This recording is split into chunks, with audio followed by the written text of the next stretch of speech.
আসসালামু আলাইকুম এভরিওয়ান, কেমন আছো সবাই? আমাদের দেখা হয়ে গেল অনেক বছর পর, প্রায় ২ বছর পর একটা ওয়ান শট ক্লাসে। আমরা ওয়ান শট ক্লাস কেন দরকার? কি জন্য আমাদের ভর্তি পরীক্ষার আগে আলাদা ধরনের ক্লাস দরকার?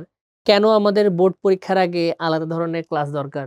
কেন আমাদের টার্ম পরীক্ষার আগে বা সিটি পরীক্ষার আগে আলাদা ক্লাস দরকার? আমরা এগুলো নিয়ে বিস্তারিত কথা বলেছি। নানান ধরনের ক্লাসে। তোমরা অনেকেই আছো যাদের সাথে আমাদের একাডেমিক কোর্সগুলোতে অনেকবার দেখা হয়েছে। তোমরা এখানে অনেকেই আছো যাদের সাথে নানান ধরনের ইউটিউবের ফ্রি ক্লাস আমাদের সাথে বারবার যোগাযোগ হয়েছে। হয়তো তোমাদের কখনো দেখি নাই ডিরেক্টলি, বাট ক্লাসের মাধ্যমে যোগাযোগ তোমাদের সাথে অবশ্যই কোনো না কোনোভাবে হয়েছে। দেখা গেছে আমাদের যারা প্রিভিয়াস ৪-৫ বছরের স্টুডেন্ট ছিল, তারা সবাই শর্ট সিলেবাসের উপর সামান্য দক্ষতা নিয়েই বা শর্ট সিলেবাসকে ভালোভাবে পড়েই তাদের এইচএসসি পরীক্ষার সেই নৌকা, সেই তরণী তারা পার করে চলে গেছে। কোনো প্রকার ঝামেলা নাই। কারণ দেখা গেছে বায়োলজিতে মোট মনে হয় ২৪ টা চ্যাপ্টার আছে। এই ২৪ টা চ্যাপ্টারের মধ্যে আসলে ২৪ থেকে বেশি, বাট চ্যাপ্টার ওয়াইজ ২৪ টাই ধরা হয়। সেই ২৪ টা চ্যাপ্টারের মধ্যে তোমার আ মোটামুটি অ্যারাউন্ড ১২ বা ১০ চ্যাপ্টার পড়েই তাদের এইচএসসি পরীক্ষা কিন্তু কভার হয়ে গেছে। ঝামেলা কোথায় হয়েছে? তারা তাদের অ্যাডমিশন প্রোগ্রামে গিয়ে যারা মেডিকেল অ্যাডমিশন ভর্তি পরীক্ষা দিতে গিয়েছে, সেই মেডিকেল অ্যাডমিশন এক্সামে তাদের কিন্তু ফুল সিলেবাস পড়ার জন্যই আবার ৩ মাস কষ্ট করা লাগছে। এর মানে তারা এইচএসসি পরীক্ষা খুব ইজিলি পার হতে পারলেও ভর্তি পরীক্ষায় কিন্তু বিরাট ধরনের ধরা খেয়ে গেছে। সরকার এই কাহিনী করছিল কেন? কারণ করোনার সময় অনেক ইয়ার লস হইছিল।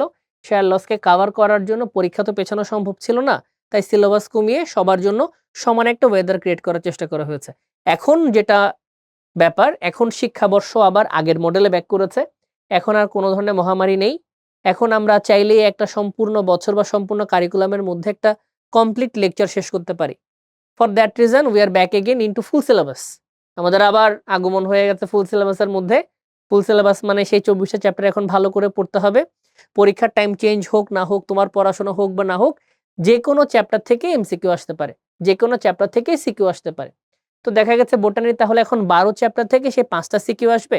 আবার জুলজিরও সেই ১২ চ্যাপ্টার থেকে ৫ টা সিকিউ আসবে। তুমি যদি এখন হঠাৎ করে ভাবো যে না আমি এই কয়েকটা সিকিউ পড়ে গেলে কেমন পড়বে? দেখা গেছে ভর্তি পরীক্ষার হলে গিয়ে কি হবে তো জানি না। এইচএসসি বোর্ড পরীক্ষার হলে গিয়ে যখন তুমি পরীক্ষার প্রশ্ন পড়বা, দেখবে ওই চ্যাপ্টার কখনো পড়াই হয় না এবং উত্তর দেওয়ার মতো বিন্দুমাত্র নলেজ তোমার নাই। সিকিউ না হয় কোনমতে পার করে গেলা। এমসিকিউতে গিয়ে কিন্তু বিরাট ধরনের ধরা। কারণ কোন একটা চ্যাপ্টার যদি পড়াশোনা করা না থাকে বা কনসেপ্ট ক্লিয়ার করা না থাকে বা তুমি যদি না জানো তোমার বোর্ড পরীক্ষায় কি প্রশ্ন আসবে, তাহলে আমার মনে হয় না কিছু একটা লিখে আসলে নাম্বার পাওয়ার মতো সেই সময়টা আর নাই। আমাদের শিক্ষামন্ত্রী বদলে গেছে। শিক্ষামন্ত্রীর আদর্শ বদলে গেছে। শিক্ষামন্ত্রী এখন নতুনভাবে শিক্ষা ব্যবস্থাকে ঢেলে সাজাতে চান। উনি পরীক্ষাগুলোকে অনেক কঠোরভাবে নেওয়ার জন্য সিদ্ধান্ত নিয়েছেন। উনি শিক্ষক পরিমার্জনের চেষ্টা করছেন। নানান ধরনের অ্যাক্টিভিটি মনে দেখা যাচ্ছে। সুতরাং আশা করা যায় এই বছর যারা ২০২৬ সালে এইচএসসি পরীক্ষা দিবে, তার একটা নতুন এইচএসসি পরীক্ষা এপিয়ার করতে যাচ্ছে। যে ধরনের পরীক্ষা হয়তো অন্যান্য ব্যাচ তাদের ভাগ্যের কারণে এপিয়ার করে নাই।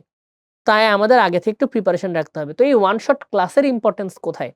ওয়ান শট ক্লাসগুলো এমনভাবে তৈরি করা হয়েছে যে এই চ্যাপ্টার থেকে যত ধরনের প্রশ্ন আসা সম্ভব, সে প্রশ্নগুলোকে একটা কনসেপচুয়ালি তোমাদের কাছে ডেভেলপ করা। এই চ্যাপ্টারগুলো বা যেকোনো চ্যাপ্টার তুমি যদি চুজ করে নাও, যেকোনো সাবজেক্টের যেকোনো চ্যাপ্টার, আমরা হয়তো মনে করি প্রশ্নগুলো ডিফারেন্ট সোর্স থেকে আসে। বাট দেখা যায় পৃথিবীর যত ধরনের পরীক্ষা আছে, সবগুলো প্রশ্নের মূল থাকে ওই চ্যাপ্টারের প্রাণ। একটা বেসিক কনসেপ্ট ডেভেলপ করতে পারলে তুমি যেকোনো ব্রাঞ্চে দৌড়াতে পারবা, যেকোনো দিকে দৌড়াতে পারবা। আমাদের শিক্ষা ব্যবস্থার ত্রুটি কই? আমাদেরকে কেউ কনসেপ্ট শিখায় না। আমাদের শুধুমাত্র সবাই প্রশ্ন শিখায়, প্রশ্নের উত্তর শিখায়। সেগুলো শিখাই দেখা যায় কি মোটামুটি আমাদের দিন চলে যায় এবং পরীক্ষার সময় গিয়ে সব ভুলে গোলমাল লিখে দিয়ে আসে আমাদের এ প্লাসটা মিস হয়। তাহলে আজকে আমাদের ওয়ান শট ক্লাসের উদ্দেশ্য হচ্ছে আমাদের একটা কনসেপ্ট গ্রো করবে। যারা এমসিকিউ ক্লাস করে ফেলেছো তাদের তো কনসেপ্ট অলরেডি গ্রো করে ফেলার কথা। কারণ এমসিকিউ ক্লাস আমি যথেষ্ট পরিমাণ কনসেপ্ট দিয়েছি প্রত্যেকটা এমসিকিউর ব্যাকগ্রাউন্ড জানার জন্য।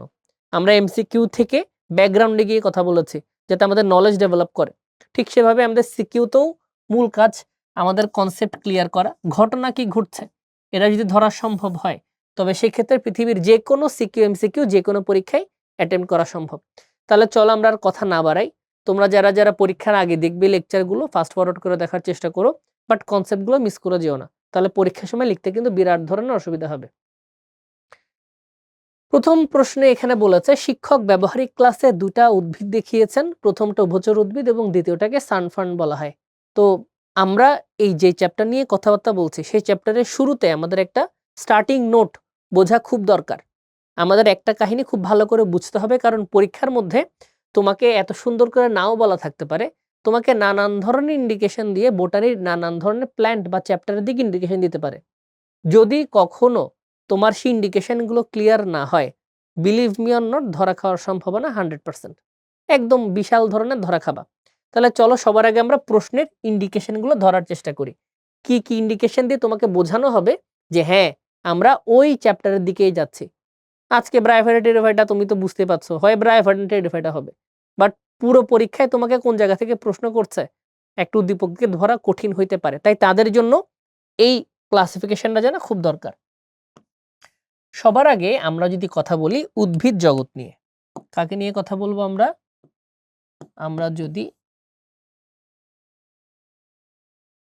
উদ্ভিদ জগৎ নিয়ে কথা বলি, এই উদ্ভিদ জগৎকে ক্লাসিফাই করার জন্য অনেক বিজ্ঞানী আসছে, অনেক বিজ্ঞানী নানান ধরনের মতবাদ দিয়েছে, বাট এটা কম্পাইলড এডিশন কখনোই পাওয়া যায় না যে একটা ক্লাসিফিকেশনের মাধ্যমে সম্পূর্ণ উদ্ভিদ জগৎকে বোঝার সিস্টেম, এটা তখনো পর্যন্ত বোঝা সম্ভব হয় নাই। পরবর্তীতে অনেকগুলো বিজ্ঞানীর দল বসে একটা কমন সিস্টেম ডেভেলপ করেছে, যেখানে উদ্ভিদ জগৎকে মোট 6টা কিংডমে ভাগ করতে বা 6টা সাব ডিভিশনে ভাগ করা হয়েছে, 6টা ডিভিশনে ভাগ করা হচ্ছে। সেগুলো কি কি দেখি। উদ্ভিদ জগৎকে প্রথমত ভাগ করা হয়েছে 2টা ক্যাটাগরিতে। একটা ক্যাটাগরির নাম হয়েছে থ্যালোফাইটা,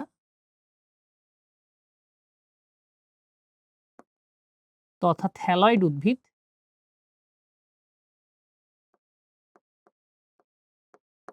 আরেকটা ভাগে ভাগ করা হয়েছে নন থ্যালোফাইটা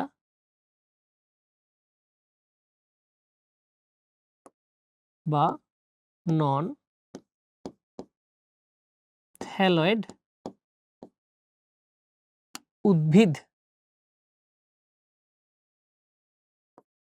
তো এভাবে ভাগ করার প্রয়োজনীয়তা কি ছিল, আমরা কি উদ্দেশ্যে তাদেরকে এভাবে ভাগ করেছে?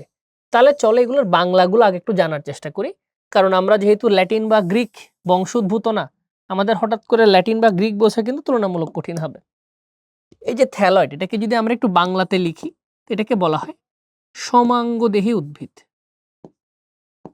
সমাঙ্গদেহী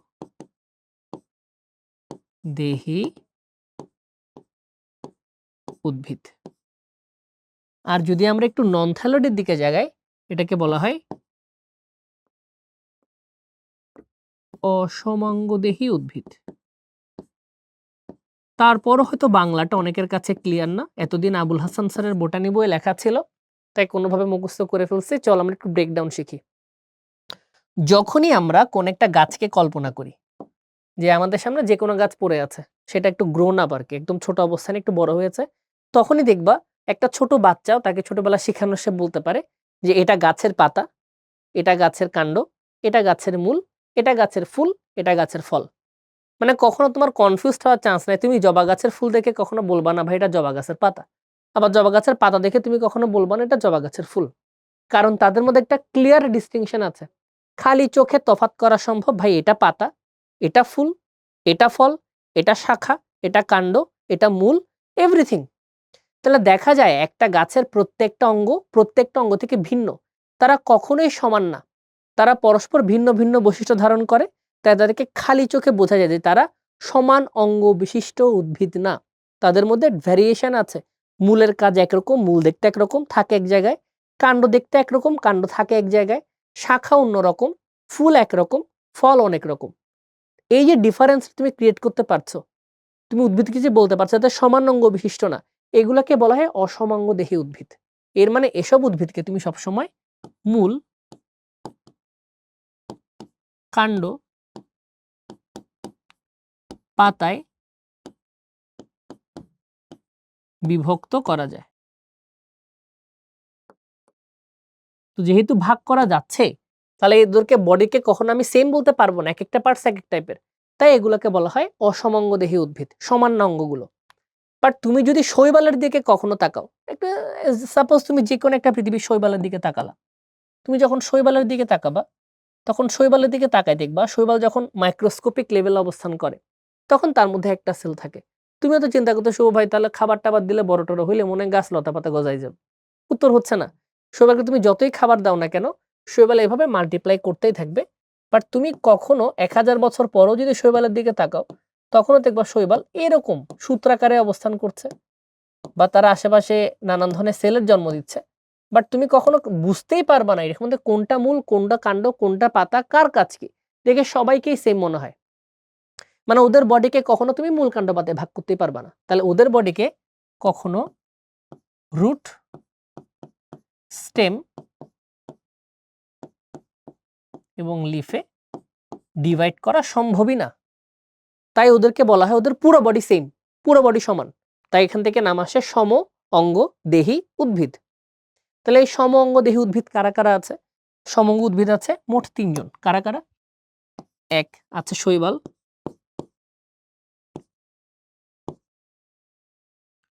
2 আছে ছত্রাক। যদিও ছত্রাককে আমরা উদ্ভিদ জগতে কাউন্ট করি না, বাট যেহেতু আমাদের বোটানি বইয়ে আর কোনো ধরনের আমাদের নতুন কোনো সাবজেক্ট অ্যাড করা সম্ভব না, because fungus itself A different kingdom. Fungus না বোটানির মধ্যে পড়ে না জুলজির মধ্যে পড়ে। কেন যে বাংলাদেশের বইগুলো এখনো ফাঙ্গাসকে বোটানিতে পড়ে আমরা জানি না। Fungus is a different kingdom. সে না উদ্ভিদ না প্রাণী, সে ফাঙ্গাস ইজ ফাঙ্গাস, আলাদা জিনিস, তাই না? ছত্রাক এবং সবার শেষে আসে আমাদের ব্রায়োফাইটা। ব্রায়োফাইটা এই যে আমরা দেখতে পেলাম শৈবাল, ছত্রাক, এদের মধ্যে কমন জিনিস তুমি কি দেখতে পাচ্ছ? এদের মধ্যে কমন জিনিস হচ্ছে সব ভদ্রলোকের মধ্যে তুমি কখনোই কোনো প্রকার মূল, কাণ্ড, পাতা দেখতে পাও না। উত্তর কেন? কেন ওদের মধ্যে মূল, কাণ্ড, পাতা দেখতে পাওয়া যায় না? তার একটা সিম্পল এক্সপ্লেনেশন আছে। যদি আমরা কখনো উদ্ভিদের সংগঠনগুলোকে ব্যাখ্যা করতে যাই, সবসময় দেখবা যে কোনো উদ্ভিদ, যে কোনো প্রাণীর সংগঠনে একটা মাত্রা আছে। সে কোন ধাপের পর কোন ধাপে প্রবেশ করছে। প্রথমে পৃথিবীর যে কোনো প্রাণ শুরু হয় উইথ দ্য হেল্প অফ কোষ। সে একটা কোষ দিয়ে তার জার্নি স্টার্ট করে। সে একটা কোষ থেকে সে আস্তে আস্তে বহুকোষী অবস্থায় প্রবেশ করে। মানে অনেকগুলা কোষ তখন একসাথে বসবাস করে, তখন অনেকগুলা কোষকে আমরা একসাথে একটা জীব বলতে পারি। আবার অনেকগুলা কোষ যখন আলাদা আলাদা টাইপের কাজ করছে, আলাদা ধরনের কাজ ভাগ করে নিয়েছে, কিছু কোষ এই কাজ করছে, কিছু কোষ ওই কাজ করছে, একটা কোষের গুচ্ছ এই কাজ করছে, যখন কোষের গুচ্ছ নিজেদের মধ্যে কাজ ভাগ করে নেয় তখন তারা টিস্যু গঠন করে। মানে এক গুচ্ছ কোষ যখন এক ধরনের কাজ করতে স্পেশালিস্ট হয়ে যায় তখন তাকে বলা হচ্ছে টিস্যু। সাপোজ একটা ডাক্তার দিয়ে একটা হাসপাতাল চলতেছে, একটা ডাক্তার হচ্ছে একটা কোষ। এখন 10টা ডাক্তার কাজ করছে, বাট 10টা ডাক্তার সেম কাজই করছে, তারা সবাই ইমার্জেন্সিতে কাজ করতেছে। তখন তারা বহু ডাক্তার বিশিষ্ট হাসপাতাল বাট ইমার্জেন্সি চলতেছে। এখন ডাক্তার হয়ে গেছে 50 জন, সেখানে আমাদের 10 জন ইমার্জেন্সিতে কাজ করছে, 10 জন গাইনিতে কাজ করছে, 10 জন মেডিসিনে কাজ করছে, 10 জন সার্জারিতে কাজ করছে, 10 জন শিশুতে কাজ করছে, এরকম ভাগ করে ফেলেছে। তখন তুমি তাদেরকে বলছো টিস্যু। এরকম যখন অনেকগুলো টিস্যু আবার একসাথে একই ধরনের কাজ করা শুরু করছে, যখন তারা আবার নিজেদের মধ্যে কাজ ভাগ করে নিয়েছে তখন তাকে বলা হয় অঙ্গ। আর অঙ্গ থেকে পরবর্তীতে আসে হচ্ছে তন্ত্র। তো দেখা যায় পৃথিবীতে সবথেকে উন্নত হচ্ছে যারা তন্ত্রের অধিকারী, আর সবথেকে অবনত হচ্ছে যারা কোষ অধিকারী বা বহুকোষের অধিকারী। এরা সবথেকে অবনত, কারণ এদের মধ্যে খুব ভ্যারিয়েশন নাই, আর এটা সবথেকে উন্নত। এই যে শৈবাল, ছত্রাক, ব্রায়োফাইটা আছে, এই শৈবাল যে গোষ্ঠীটা তারা প্রধানত নরমালি এক কোষীয় অবস্থা থাকতেই পছন্দ করে।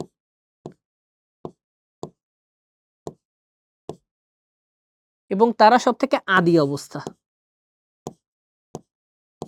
একদম আদি প্রকৃতির।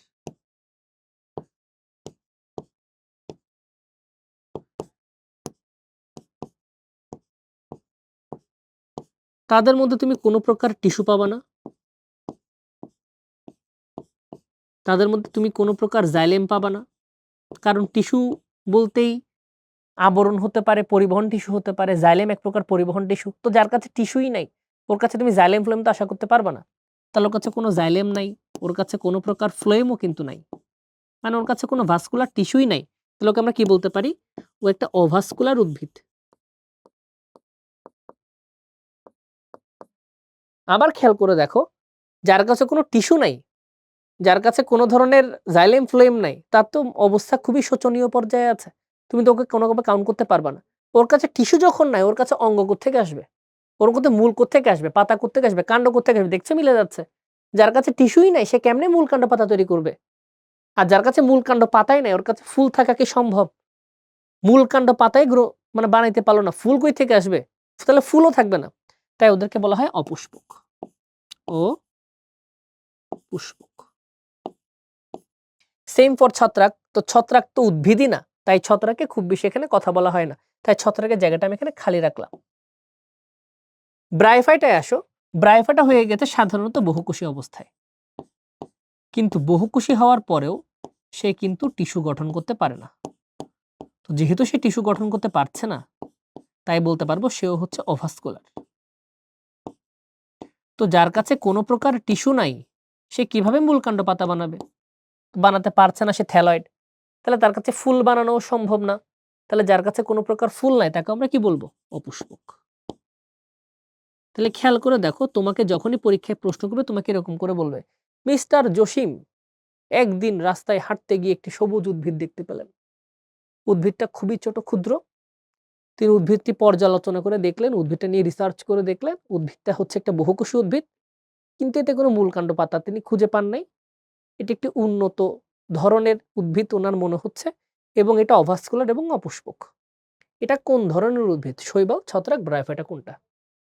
সবাই এখানে কনফিউজ হয়ে যাবে। দেখো ইন্ডিকেশনে বলে দিয়েছে, সবুজ উদ্ভিদ, বহুকোষী অবস্থায় আছে, মূলকাণ্ড পাতা নাই, অভাস্কুলার এবং অপুষ্পক। তাহলে এই জিনিসটা দিয়ে তুমি শৈবাল আর বায়োফাইটাকে আলাদা করে ফেলছো। সুন্দর করে দেখেছো? খেয়াল করতে পারছে না আলাদা হয়ে গেল তারা পরস্পর। প্রশ্ন করতে পারে এরকম করে, একটি উদ্ভিদ আছে যেটা থ্যালোফাইটাদের মধ্যে বা থ্যালয়েডদের মধ্যে সবথেকে খারাপ। তাহলে সবথেকে খারাপ মানে তো শৈবালই, কারণ ওর থেকে খারাপ তার কেউ না, ওর পিছনে আর কেউ নাই, কিন্তু ওই দিয়ে স্টার্ট হইছে, এর আগে আর কেউ না। এটা সব থেকে খারাপ থ্যালয়েড, এটা সর্বাপেক্ষা উন্নত থ্যালয়েড। তাহলে থ্যালয়েডদের মধ্যে সব থেকে উন্নত হচ্ছে ব্রায়োফাইটা, আর থ্যালয়েডদের মধ্যে সব থেকে খারাপ হচ্ছে শৈবাল। এই দুটো জিনিস মনে রাখলে মোটামুটি যে কোনো এমসিকিউ বা সিকিউতে তুমি একটা হিন্টস পেয়ে যাবা কার কথা বলা হচ্ছে। নেক্সট, অসমঙ্গতি উদ্ভিদের মধ্যে কারা কারা আছে? প্রথম আছে টেরিডোফাইটা, আমাদের আজকের আরেকটা গুরুত্বপূর্ণ সদস্য। টেরিডোফাইটা। এরপর আমাদের কাছে আছে নগ্নবীজী উদ্ভিদ। এরপর আমাদের কাছে আছে আবৃতবীজী উদ্ভিদ। তাহলে এই যে টেরিডোফাইটার দিকে আমরা তাকাইলাম, এই টেরিডোফাইটার ক্যারেক্টার কি? এই টেরিডোফাইটার মধ্যে তুমি অবশ্যই টিস্যু দেখতে পাচ্ছ। কেন টিস্যু দেখতে পাচ্ছ? কারণ সে থ্যালয়েডে মূল কাণ্ড পাতা দেখা যাচ্ছে, কারণ তার ওর মধ্যে ভাস্কুলার টিস্যু আছে, ভাস্কুলার। তুমি ওর মধ্যে মূল কাণ্ড পাতা দেখতে পাও, ও অঙ্গ গঠন করে দেখো কত উন্নত হয়ে গেছে, মূল কাণ্ড পাতা বানায় ফেলতেছে। বাট সমস্যা হচ্ছে ওর মধ্যে এখনো কোনো ফুল পাওয়া যাচ্ছে না, তাই ও হয়ে গেছে অপুষ্পক। তাহলে পরীক্ষায় যদি কখনো তোমাকে বলে অপুষ্পকদের মধ্যে সর্বাপেক্ষা উন্নত কে, তাহলে অপুষ্পকদের মধ্যে সর্বাপেক্ষা উন্নত হচ্ছে এই টেরিডোফাইটারা। কারণ এখানে সবাই অপুষ্পক, শৈবাল, ছত্রাক, ব্রায়োফাইটা, টেরিডোফাইটা সকলেই অপুষ্পক। বাট অপুষ্পকদের মধ্যে সব থেকে ভালো হচ্ছে এই টেরিডোফাইটা, কারণ এখানে বাকি যারা আছে তাদের সবার মধ্যে ফুল বিদ্যমান, মানে সবাই সপুষ্পক। তাহলে পরীক্ষায় যখনই আপনাকে প্রশ্ন করবে আপনাকে এটা মাথায় রাখতে হবে অলওয়েজ, যে যখন থ্যালয়েড দিয়ে প্রশ্ন করবে, থ্যালয়েডদের মধ্যে সব থেকে খারাপ শৈবাল, সব থেকে ভালো ব্রায়োফাইটা।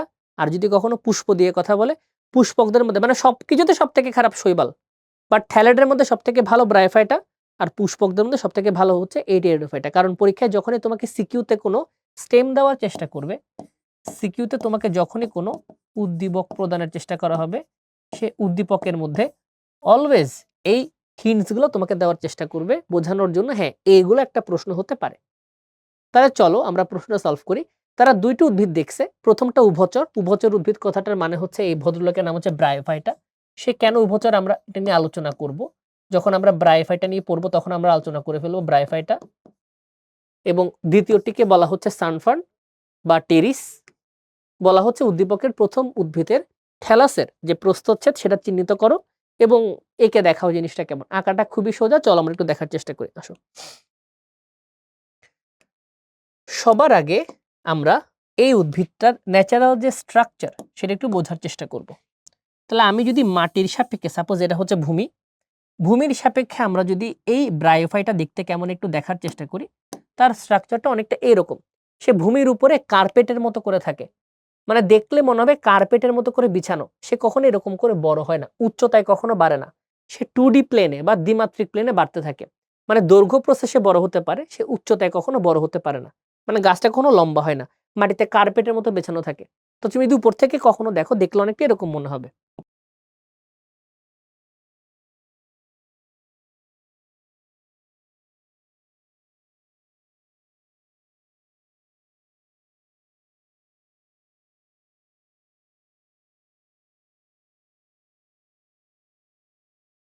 তো ধরো এই যে তুমি উদ্ভিদটা দেখতে পাচ্ছ, এই উদ্ভিদটা যখন মাটিতে সাজানো থাকবে তখন মাটিতে এরকম করে শোয়ানো থাকবে, এবং দিন যত যাবে সে যত খাবার পাবে সে তত সুন্দর করে বড় হতে থাকবে, সুন্দর করে বড় হতে থাকবে। এবং মাটির সাথে ওকে আটকায় রাখার জন্য এখানে কিছু চুল থাকবে, যে চুলগুলো আমরা একটু পরে পড়াশোনা করব। বাট এই যে স্ট্রাকচারটা তুমি এখন দেখতে পাচ্ছ, এই ভদ্রলোকের নামই হচ্ছে রিক্সিয়া। তা আমরা যদি ওর এই বাইরের অ্যাপিয়ারেন্সটা বা ওর বাহ্যিক গঠনকে যদি আমরা একটু ব্যাখ্যা করতে যাই, তাহলে ব্যাখ্যাতে বলতে হবে কি কি আছে। সবার আগে দেখো, এটা একটা সবুজ উদ্ভিদ।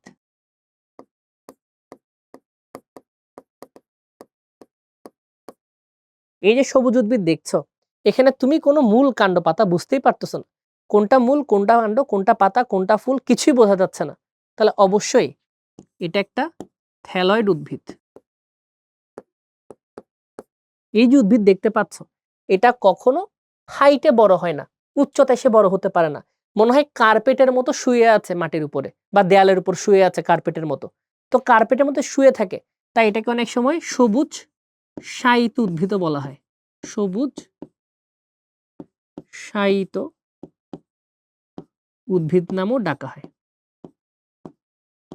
ওর যে স্ট্রাকচার তুমি দেখতে পাও, ওর স্ট্রাকচারের মধ্যে সবসময় দ্বিবিভক্ত শাখা দেখতে পাওয়া যায়। দ্বিবিভক্ত শাখা, দ্বিবিভক্ত শাখা, দ্বিবিভক্ত শাখা। এই দ্বিবিভক্ত শাখাকে একটু বাংলার ভালো ভার্সন মিশিয়ে বলা হয়েছে দ্ব্যাঘ্র শাখা বিশিষ্ট। দ্ব্যাঘ্র শাখা বিশিষ্ট। অনেকের মাথায় ভাবা দ্ব্যাঘ্র ব্যাঘ্র এগুলো আবার কি জিনিস। দ্যা মানে দুই, অগ্র আগায়, তাহলে আগায় দুই ভাগে বিভক্ত, সেখান থেকে আসছে দ্ব্যাঘ্র বিভক্ত বা দ্ব্যাঘ্র শাখা বিশিষ্ট একটা উদ্ভিদ।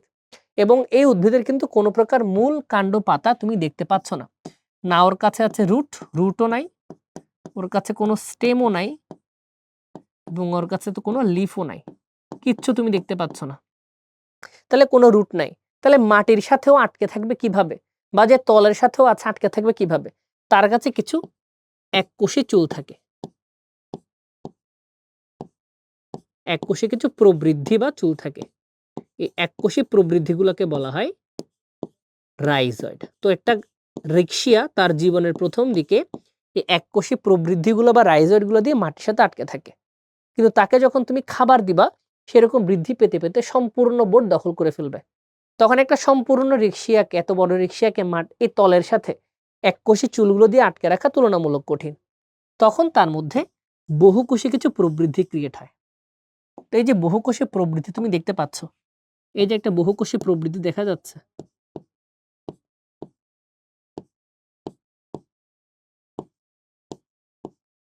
এই বহুকোষী প্রবৃদ্ধির নাম হচ্ছে স্কেল। তাহলে পরীক্ষায় যদি কখনো প্রশ্ন আসে, এমসিকিউ তো আসতে পারে বা সিকিউ তো লেখার সময় লিখতে হবে, ওদের এককোষী যে প্রবৃদ্ধি থাকে যেটা মাটির সাথে আটকে রাখে তার নাম রাইজয়েড, আর বহুকোষী যে প্রবৃদ্ধি থাকে তার নাম হচ্ছে স্কেল। এখন তোমাকে প্রশ্নের মধ্যে বলেছে ওর একটা প্রস্থচ্ছেদ নাও, সেটা কি কে দেখাও। মানে আপনাকে বলছে এখান থেকে একটা সুন্দর করে কাট সেকশন নিতে, এখান থেকে একটা সুন্দর কাট সেকশন নিয়ে দেখানোর জন্য যে কাট সেকশনের ভেতরে কি আছে তুমি আমাকে একটু বোঝাও। তাহলে আমাকে এই কাট সেকশন বা এই যে প্রস্থচ্ছেদ আছে, এই প্রস্থচ্ছেদকে আমাকে ব্যাখ্যা করতে হবে।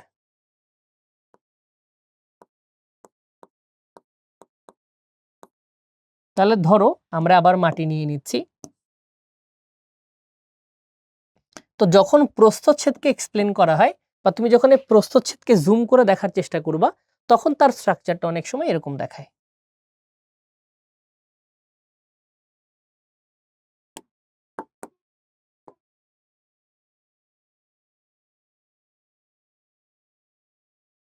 তোমার মনে হতে পারে ভাই এগুলা কি, এগুলো হচ্ছে মাইক্রোস্কোপিক স্ট্রাকচার, খালি চোখে কিন্তু তুমি এগুলো বুঝতে পারবা না। তোমাকে একটা কাট সেকশন দিয়ে নানান ধরনের সলিউশন মিশিয়ে তোমাকে এই কন্ডিশনে ব্যাক করতে হবে। তো তুমি যখনই দেখবা এর একটা কাট সেকশন তখন এরকমই দেখতে তাকে মনে হবে। তো ফিগারটা এভাবে আঁকলেই ভালো। এবং নিচের দিকে তার কিছু কোষ থাকে, যে কোষগুলো তাকে মাটির সাথে আটকে রাখে। সেগুলো হতে পারে এককোষী, সেটা হতে পারে বহুকোষী। তা আমরা একটু আগে এগুলো আলোচনা করেছি, আবার আলোচনা করব দরকার হলে, বাট ছবি কমপ্লিট করার জন্য আমি জাস্ট এভাবে এঁকে রাখছি।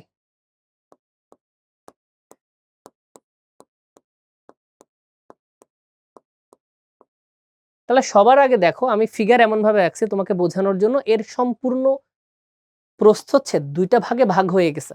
তো যদি তুমি নামকরণ করতে চাও এভাবে, তাহলে সব থেকে সোজা নামকরণ এভাবে হয়। শুভ ভাই ওর উপরের দিকে আপনি দিচ্ছেন সবুজ কালার, নিচের দিকে দিচ্ছেন আপনি সাদা কালার। তো সব থেকে সোজা নামকরণ এটাই হয় যে উপরেরটাকে আপনি বলবেন ঊর্ধ্বত্বক, ঊর্ধ্বত্বক, আর আপনি নিচের অপশনটাকে বলবেন হচ্ছে নিম্নত্বক। তা আমি মেনে নিলাম যে হ্যাঁ ঠিক আছে, এটা সুন্দর নামকরণ হয়ে গেল, যে উপরেরটাকে নাম দিলাম ঊর্ধ্বত্বক, নিচেরটাকে নাম দিলাম আমরা নিম্নত্বক। ঊর্ধ্বত্বকের কালার ডিফারেন্ট, নিম্নত্বকের কালার ডিফারেন্ট এমন কেন? ঊর্ধ্বত্বকে যতগুলো কোষ আছে সবগুলো কোষের রং হচ্ছে সবুজ উপর থেকে। এই জন্যই তুমি যখন দেখো, এই জন্য যখন রিক্সা আমরা উপর থেকে দেখি তখন আমাদের কাছে এটা সবুজাভ মনে হয়। কেন সবুজাভ মনে হচ্ছে?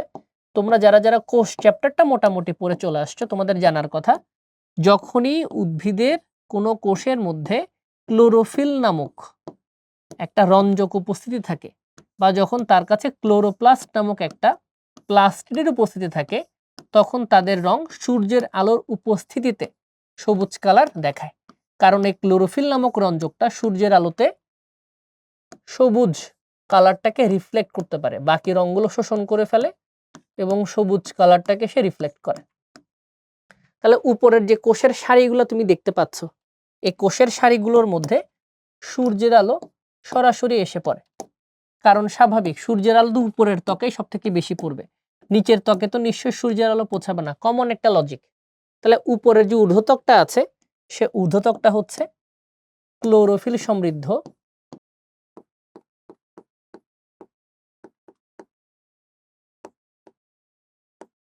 সবুজাভ মানে গ্রিনিশ, এবং ক্লোরোফিল থাকার কারণে এই কিন্তু ফটোসিনথেসিস করতে সক্ষম।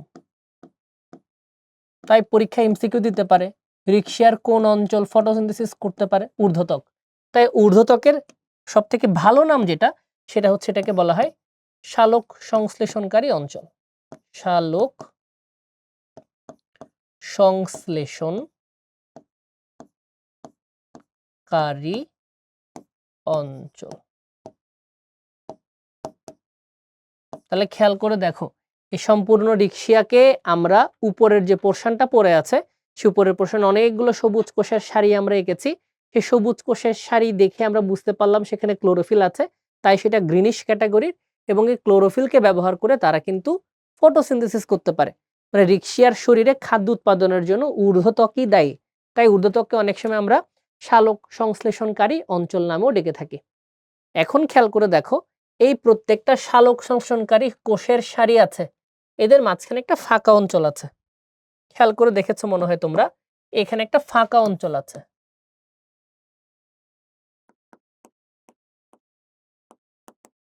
এই যে ফাঁকা অঞ্চল তুমি দেখতে পাচ্ছ, এই ফাঁকা অঞ্চলের মধ্যে বাতাস জমে থাকে। মানে এখানে বায়ু জমে থাকতে পারে, এয়ার এখানে জমে থাকতে পারে। তো যেহেতু বাতাস এখানে জমে থাকতে পারে, এই কারণে রিক্সা কখনো পানিতে ডুবে না, কারণ বাতাস তাকে পানিতে ভাসিয়ে রাখে। ফর দ্যাট রিজন যে রিক্সা আছে, সে যদি কোনো তলের উপরে থাকে, কোনো মাটির উপরে থাকে, সেখানেও বেঁচে থাকতে পারবে।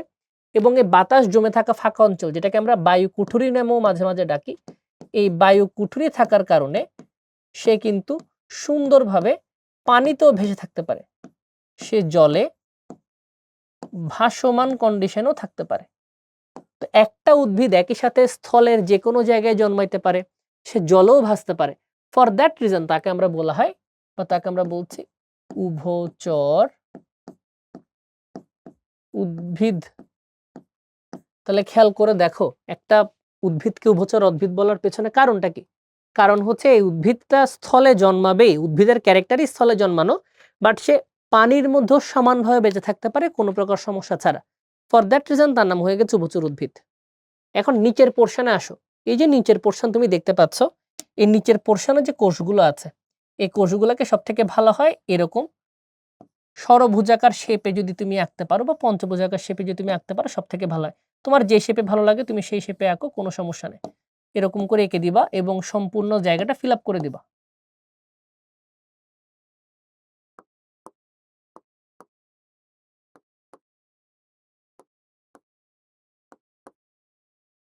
এরকম করে পুরো জায়গাটা ভরাট করে দিলা, এরকম অনেকগুলো কোষ লিখে। কিন্তু খেয়াল করে দেখো, এখানে যে নিম্নত্বকটা আছে, এখানে কিন্তু কোনো প্রকার সূর্যের আলো পৌঁছাচ্ছে না। তো যেহেতু এখানে কোনো প্রকার সূর্যের আলো পৌঁছাইতেছে না, ফর দ্যাট রিজন এই জায়গায় কিন্তু কোনো প্রকার ক্লোরোপ্লাস্ট থাকতে পারবে না, এখানে থাকবে লিউকোপ্লাস্ট। কারণ আমরা জানি যেখানে সূর্যের আলো পৌঁছায় না সেখানে লিউকোপ্লাস্ট থাকে, এবং লিউকোপ্লাস্ট থাকার কারণে জায়গাটা হয়ে যায় সাদাটে। দেখো ব্যাখ্যা খুব ক্লিয়ার। নিম্নতাকে সূর্যের আলো পৌঁছাচ্ছে না, সূর্যের আলো যদি না পৌঁছে এখানে লিউকোপ্লাস্ট থাকবে, লিউকোপ্লাস্ট থাকলে সেটা সাদাটে হয়ে যাবে এবং খাবার সে উৎপাদন করতে পারবে না, কারণ ক্লোরোপ্লাস্টই খাবার বানাবে, লিউকোপ্লাস্ট শুধু খাবারকে সঞ্চয় করতে পারে। তো যেহেতু লিউকোপ্লাস্ট আছে, তাই নিম্নত্বকের আরেকটা নাম হয়ে গেছে সঞ্চয়ী অঞ্চল। তা আপনি যদি লেভেলিং গুলো বাইরের দিকে করবেন, বাট আমি ভেতরের দিকে করে দিচ্ছি ফর বেটার আন্ডারস্ট্যান্ডিং, বোঝার জন্য কেন এটাকে সঞ্চয় অঞ্চল নামে ডাকা হয়। তাহলে উপরের অঞ্চলের নাম ঊর্ধ্বত্বক বা শালক সংশোধনকারী অঞ্চল, নিচের ত্বকের নাম নিম্নত্বক বা সঞ্চয় অঞ্চল। এখানে খাবারগুলোকে সঞ্চয় করে রাখা হয় যা উৎপাদন করছো। আর এটাকে আটকে রাখার জন্য যে এককোষী কোষগুলো থাকে তার নাম হয়ে গেছে রাইজয়েড, এগুলো হচ্ছে এককোষী। আর যে বহুকোষীগুলো থাকে তার নাম হয়ে গেল স্কেল। এবং এটাই হচ্ছে আপনার একটি ব্রায়োফাইটার রিক্সিয়ার প্রস্থচ্ছেদের টোটাল ব্যাখ্যা। আপনি যদি এভাবে বলতে পারেন পরীক্ষার মধ্যে, স্যারে তোমাকে ফোন দিয়ে পার্সোনালি এসে মালা দিয়ে যাবে যে এই ছেলে এত বুঝছে কেমনে, এই ছেলের নলেজ এত ভালো কেমনে। তোমাকে বাসায় ফোন দিয়ে তোমাকে জিজ্ঞেস করবে, তোমাকে মেডেল দেওয়ার জন্য আলাদা করে রেজাল্ট হবে যদি এরকম করে বলে আসতে পারো। দুঃখের বিষয়, তোমাকে যা পড়াইছি তার 60% তোমার যদি মনে থাকে তাহলে তো ভালো, 60% সবার থাকে না। 60% লিখতে পারলেও তোমাকে খুঁজে মেডেল দিয়ে আসবে। দেখা যাক পারা যায় নাকি, বাট এর থেকে সহজ এক্সপ্লেনেশন আর আমার কাছে নাই। এটাও তো সব থেকে ক্লিয়ার কথাবার্তা, কেন রিক্সা উভচর, রিক্সার স্ট্রাকচার কেমন, কেন নানার নামে ডাকা হয়, বুঝছি আমরা। তাহলে আমাদের এই প্রশ্ন ক্লিয়ার হয়ে গেছে। আমরা চলে যাব নেক্সট প্রশ্নে। জীববিজ্ঞানের ব্যবহারিক ক্লাসে শিক্ষার্থীরা দুইটা উদ্ভিদ পর্যবেক্ষণ করছিল। একটা উদ্ভিদ থ্যালয়েড, ব্রায়োফাইটা টেরিফাইটা, দ্যাগ্র শাখা, দেখো ইনস্ট্যান্ট তোমাকে বলে দিয়েছে, এবং এটা জীবনচক্রের প্রধান দশা, এটা আমরা দেখতে পাই। অপর উদ্ভিদের হৃৎপিণ্ডাকার স্বভোজী জীবনচক্রের যৌন দশা বিদ্যমান, বলেন হৃৎপিণ্ডাকার উদ্ভিদটির প্রধান দশা রেণুধর। বুঝলাম। তো আমাদের হৃৎপিণ্ডের মানে ফার্ন নিয়ে আমরা পড়াশোনা করব, বাট এর আগে আমরা ব্রায়োফাইটা রিলেটেড প্রশ্নটা একটু শেষ করি। বলছে থ্যালয়েড যে উদ্ভিদটা আছে, তাহলে তোমাকে কি কি ক্লু দিয়েছে? এটা থ্যালয়েড প্লাস এটার মধ্যে দ্যাঘ্র শাখা আছে। কোথায় লিখেছে যে দ্যাঘ্র শাখার কথা বলেছে, যেটার মধ্যে দ্যাঘ্র শাখা আছে। তাহলে সুতরাং এটার উত্তর রিক্সা ছাড়া আর কোনো দিকে যাওয়ার তো কোনো সম্ভাবনা নাই। এটা তুমি এমনিই বুঝে গেছো যে রিক্সার কথা বলছে। এখন প্রশ্ন বলছে থ্যালয়েড উদ্ভিদের চিহ্নিত চিত্রসহ শনাক্তকারী বৈশিষ্ট্য লিখো। তাহলে আমার মনে হয় এর থেকে সোজা আর কোনো কিছু হতে পারে না। এতক্ষণ ধরে আমরা যা যা বলেছি সেগুলাই শুধু বলবেন। চিত্রসহ শনাক্তকারী বৈশিষ্ট্যগুলো কি কি বলবেন? এক, এটা সবুজ শায়িত উদ্ভিদ।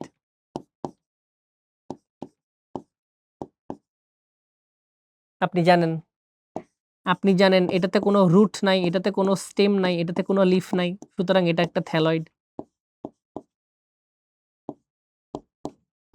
আপনি বলবেন ভাই এটাতে কোনো ফুল নাই,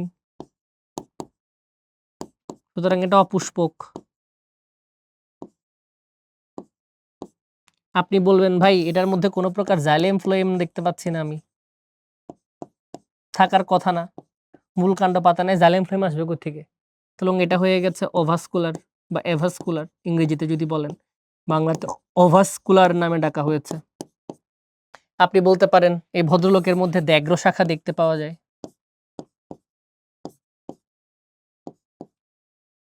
লিখে একটা ছবি এঁকে দিবেন, আপনাকে ফুল মার্কস দিয়ে দিবে 3 আউট অফ 3, শেষ। আর কি এখানে খুব প্যাচ নাই কিন্তু। তাহলে মেইন কথা, তোমাকে প্রশ্ন বুঝে অ্যান্সার যতটুকু করা দরকার করে একটা ছবি এঁকে দিতে হবে, ফুল মার্কস চলে আসলো। এখন শিক্ষক গেছে প্রাচীন রাজবাড়িতে। আচ্ছা, রাজবাড়ি গেছে, হয়তো দিনাজপুর নাটোর কোথাও গেছে আর কি, নাটোরের একটা রাজবাড়ি আছে, গণভবন আছে উত্তরা। তো এই রাজবাড়ি গেছে, রাজবাড়ি যাওয়ার পর দেওয়াল থেকে সে একটা অদ্ভুত প্রকৃতির গাছ পাইছে। আচ্ছা, ভালো কথা, গাছের সচুর পক্ষল যৌগিক পাতা, আমরা যাব সেখানে। শিক্ষার্থীদেরকে বললেন এদের জননাঙ্গ প্রধান উদ্ভিদে না থেকে পৃথক অঙ্গের সৃষ্টি হয়। আবার শিক্ষকের কাজ নাই, সে আরেকটা টব গেছে, সে আরেকটা টবে একটা থ্যালয়েড পাইছে, দ্যাঘ্র শাখা বিশিষ্ট, বুঝতে পারছেন। এবং গ্যামেটোফাইটিক কথাটা আমরা ব্যাখ্যা করব, বর্ণনা করলেন। উদ্দীপকে উল্লিখিত গ্যামেটোফাইটিক থ্যালয়েড উদ্ভিদটির শ্রেণীবিন্যাসগত অবস্থান দেখাও এবং পরিবেশের সূচক হিসেবে নির্দেশ করো কি আছে না আছে। খেয়াল করে দেখো, উদ্ভিদ জগৎকে তার দেহকোষ কেমন, এটার উপর ভিত্তি করে দুই ভাগে ভাগ করা হয়েছে।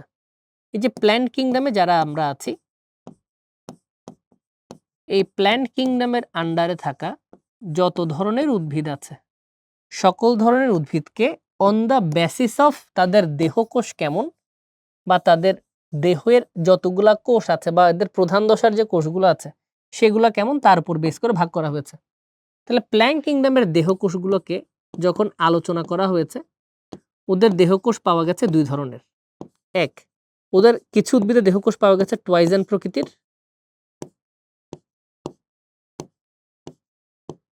তথা যেটাকে আমরা বলতে পারি ডিপ্লয়েড ক্রোমোজোম বিশিষ্ট, তার একটু উন্নত আর কি। আর কিছু পাওয়া গেছে এরকম দেহকোষ, তারা এত খারাপ, তারা ডিপ্লয়েডও মানে তৈরি করতে পারে নাই, তাদের এন প্রকৃতির কোষ পাওয়া গেছে, এন প্রকৃতির কোষ তথা হ্যাপ্লয়েড কোষ। তাই ওদেরকে কিন্তু বলা হয় ডিপ্লয়েড উদ্ভিদ, ওদেরকে বলা হয় হ্যাপ্লয়েড উদ্ভিদ, এবং তারা হচ্ছে একটু আদি প্রকৃতির, মানে পুরানো ধাঁচের উদ্ভিদ আর কি। তো একটু খেয়াল করে দেখো, হ্যাপ্লয়েড কোষ বলতে তোমার মাথায় কি আসে? এই হ্যাপ্লয়েড কোষ বলতে তোমার মাথায় আসে স্পার্মের কথা, আসে ওভামের কথা। মনে আছে, স্পার্ম আর ওভামকে আমরা কিন্তু গ্যামিট ডাকি, আমাদের প্রাণী বিজ্ঞানে কিন্তু এদেরকে গ্যামিট ডাকা হয়। তাহলে চিন্তা করো, যদি কোনো একটা উদ্ভিদের সম্পূর্ণ দেহ স্পার্ম ওভামের মতো এন টাইপের কোষ দিয়ে গঠন করা হয়, ওর পুরো দেহ স্পার্ম ওভামের মতো কোয়ালিটিওয়ালা কোষ দিয়ে বানানো হয়েছে, ওর মধ্যে কোনো টয়েজেন কোষ নাই, তাহলে আমরা বলতে পারি না ওর মধ্যেও একটা গ্যামিটবাহী উদ্ভিদ বা গ্যামিট কোষ যুক্ত উদ্ভিদ। উদ্ভিদকে ল্যাটিনে বলা হয় ফাইটা, আর গ্যামিট হচ্ছে গ্যামিট, এই কারণে ওদেরকে বলা হয় গ্যামিটোফাইটিক।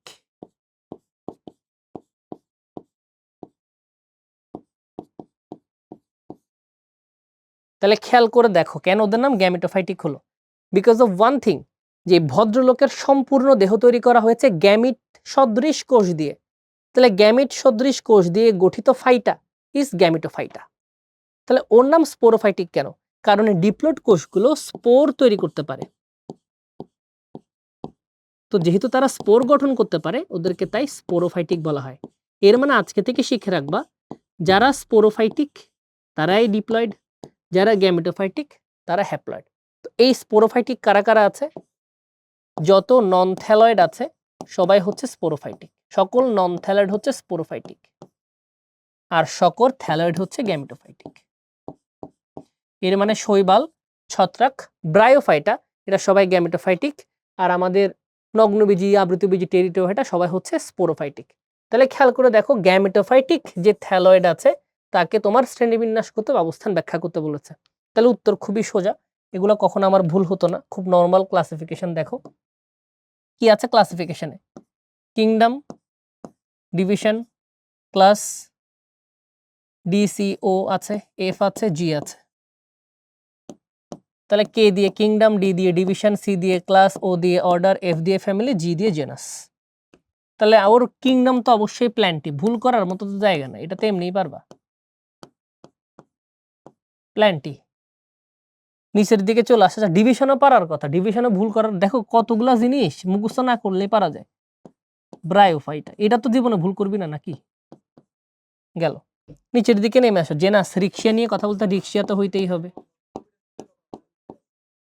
ফ্যামিলি কি হবে? রিক্সিয়া সি, রিক্সিয়া সি। মাঝখানে ক্লাস আর অর্ডার, এটা হচ্ছে হেপাটিকি আর এটা হচ্ছে মার্কেনশিয়ালিস।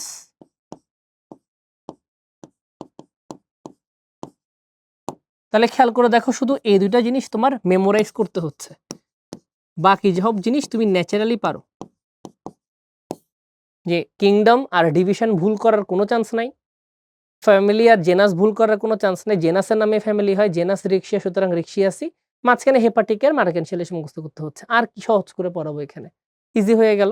আর এর পরে প্রশ্ন করেছে পরিবেশের সূচক হিসেবে ও কি কাজ করে আসলে। একটু সিম্পল করে বলা যায় যে আমাদের যে রিক্সা আছে, রিক্সার পরিবেশগত গুরুত্ব হচ্ছে কয়েকটা আছে, যদি পড়তে চাও। এক, আমাদের রিক্সা যেটা, সেটা পাথরের উপরেও জন্মাতে পারে।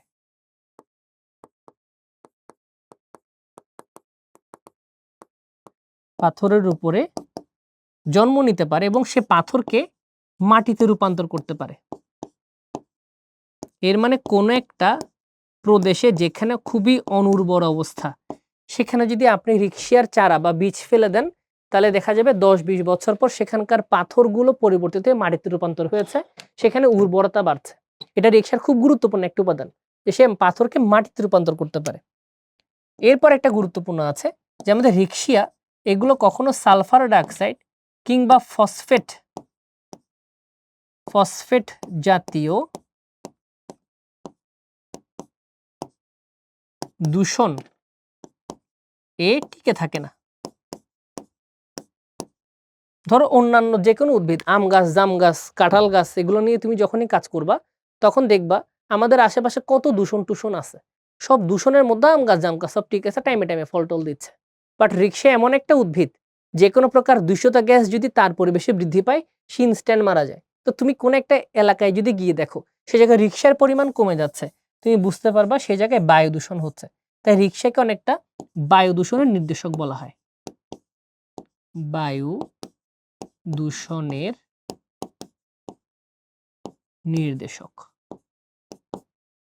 আরেকটা হচ্ছে জীবাশ্ম তৈরি। রিক্সিয়া খুব দ্রুত বৃদ্ধি করে এবং দ্রুত বৃদ্ধি হওয়ার পরে তার যখন অ্যামাউন্ট অনেক বেশি হয়ে যায়, সে মারা গিয়ে মাটিতে মিশে যায়, উর্বরতা বৃদ্ধি করে এবং সাথে জীবাশ্ম তৈরি করতে পারে।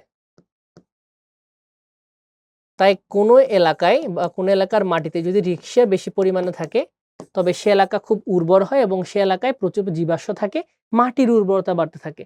এই কারণে রিক্সাকে পরিবেশের বন্ধু বলা হয়। রিক্সা হচ্ছে পরিবেশের একটা বন্ধু হিসেবে কাজ, সে পাথরকে মাটিতে কনভার্ট করে। চিন্তা করেন কত কঠিন কাজ। সে বলে দেয় যে তোমার এলাকায় কেমন প্রকার বায়ু দূষণ আছে, সে তোমার এলাকায় প্রচুর পরিমাণে উর্বরতা বৃদ্ধি করে, কারণ তার দ্রুত তো বৃদ্ধি হয়, তার হাইট বাড়া লাগে না, সে এরকম সাই করে বেড়ে যায় সাইড দিয়ে, এবং সে মাটির সাথে মিশে পচে যায়, আবার মাটির উর্বরতা বৃদ্ধি করে, আবার তার জন্ম হয় কোনো না কোনো স্পোর থেকে। এটাই হচ্ছে তার সবথেকে বড় বিষয় এবং এই জন্য তাকে পরিবেশের বন্ধু বলা হয়। পরীক্ষাটা সুন্দর করে লিখে দেবেন, ফুল মার্কস পেয়ে যাবেন। এটা চিন্তা করার মতো কোনো বিষয় নাই। এখন আসো, শিক্ষক তার ব্যবহারিক ক্লাসে দুটা উদ্ভিদ দেখিয়েছে। প্রথমটা উভচর, দ্বিতীয়টাকে সানফার্ন বলা হয়। বলছে উদ্দীপকের দ্বিতীয় উদ্ভিদটি যৌনক্রম সম্পন্ন করে বিশ্লেষণ করো। তো এটা খুব কঠিন কাজ না, এই একটা দিয়ে আমরা একই সাথে এই প্রশ্নের সাহায্যে আমরা টেরিসের গঠন পড়ব,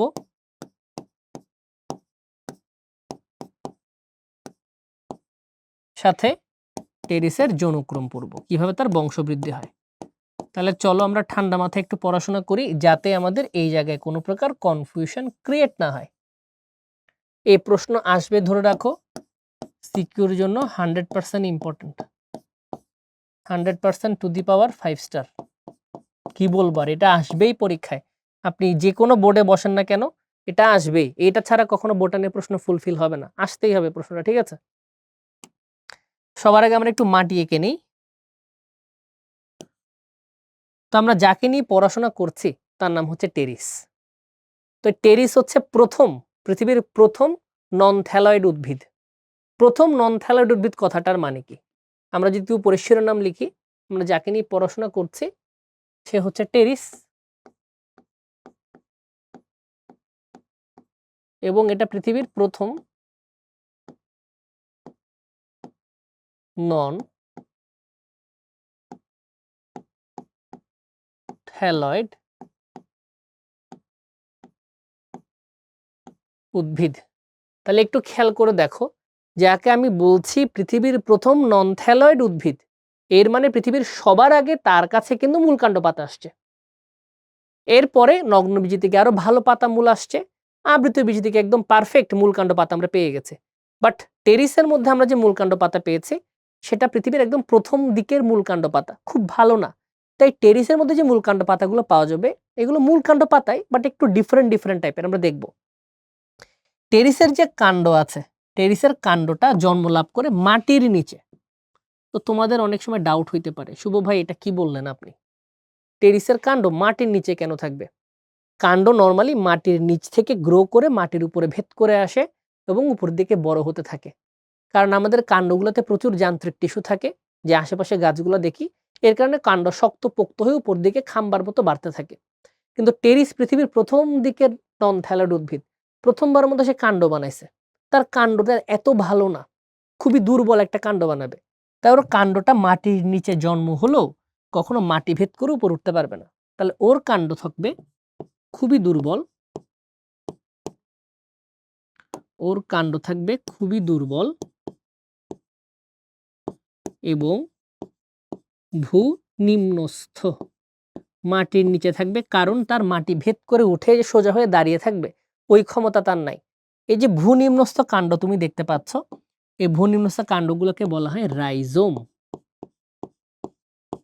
রাইজোম, এই যে রাইজোম আপনি দেখতে পাচ্ছেন, ও এত বেশি দুর্বল, ও যে কোনো প্রকার আক্রমণের শিকার হতে পারে এবং যে কোনো সময় ভেঙে পড়তে পারে। এই কারণে এই রাইজোমের উপর একটা পাতলা ঢাকনা ক্রিয়েট হয় বা আবরণ ক্রিয়েট হয়, যেটা রাইজোমকে প্রোটেক্ট করে রাখে সবসময় যে কোনো প্রকার জীবাণু থেকে বা যে কোনো প্রকার আক্রমণ থেকে। এই যে রাইজোমের উপরে একটা আবরণ ক্রিয়েট হয়, এই আবরণকে বলা হয় শল্কপত্র। এটা একটা ছোবরার মতো জিনিস, এই যে তোমার আখের ছোবরা হয় বা তোমার ডাবের যে ছোবরা হয়, ছোবরার মতো একটা জিনিস, আঁশ টাইপের, এটা এই রাইজোমকে ঢেকে রাখে। এই শল্কপত্রকে ইংলিশে বলা হয় র্যামেন্টা।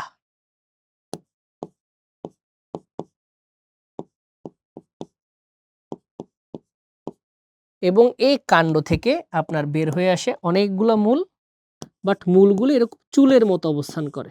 মূল ঠিক আছে, বাট তারা চুলের মতো অবস্থান করে, তার এরকম বড় বড় মূল হয় না, যার কাণ্ড এই অবস্থা, মূল কেমনে বড় হবে?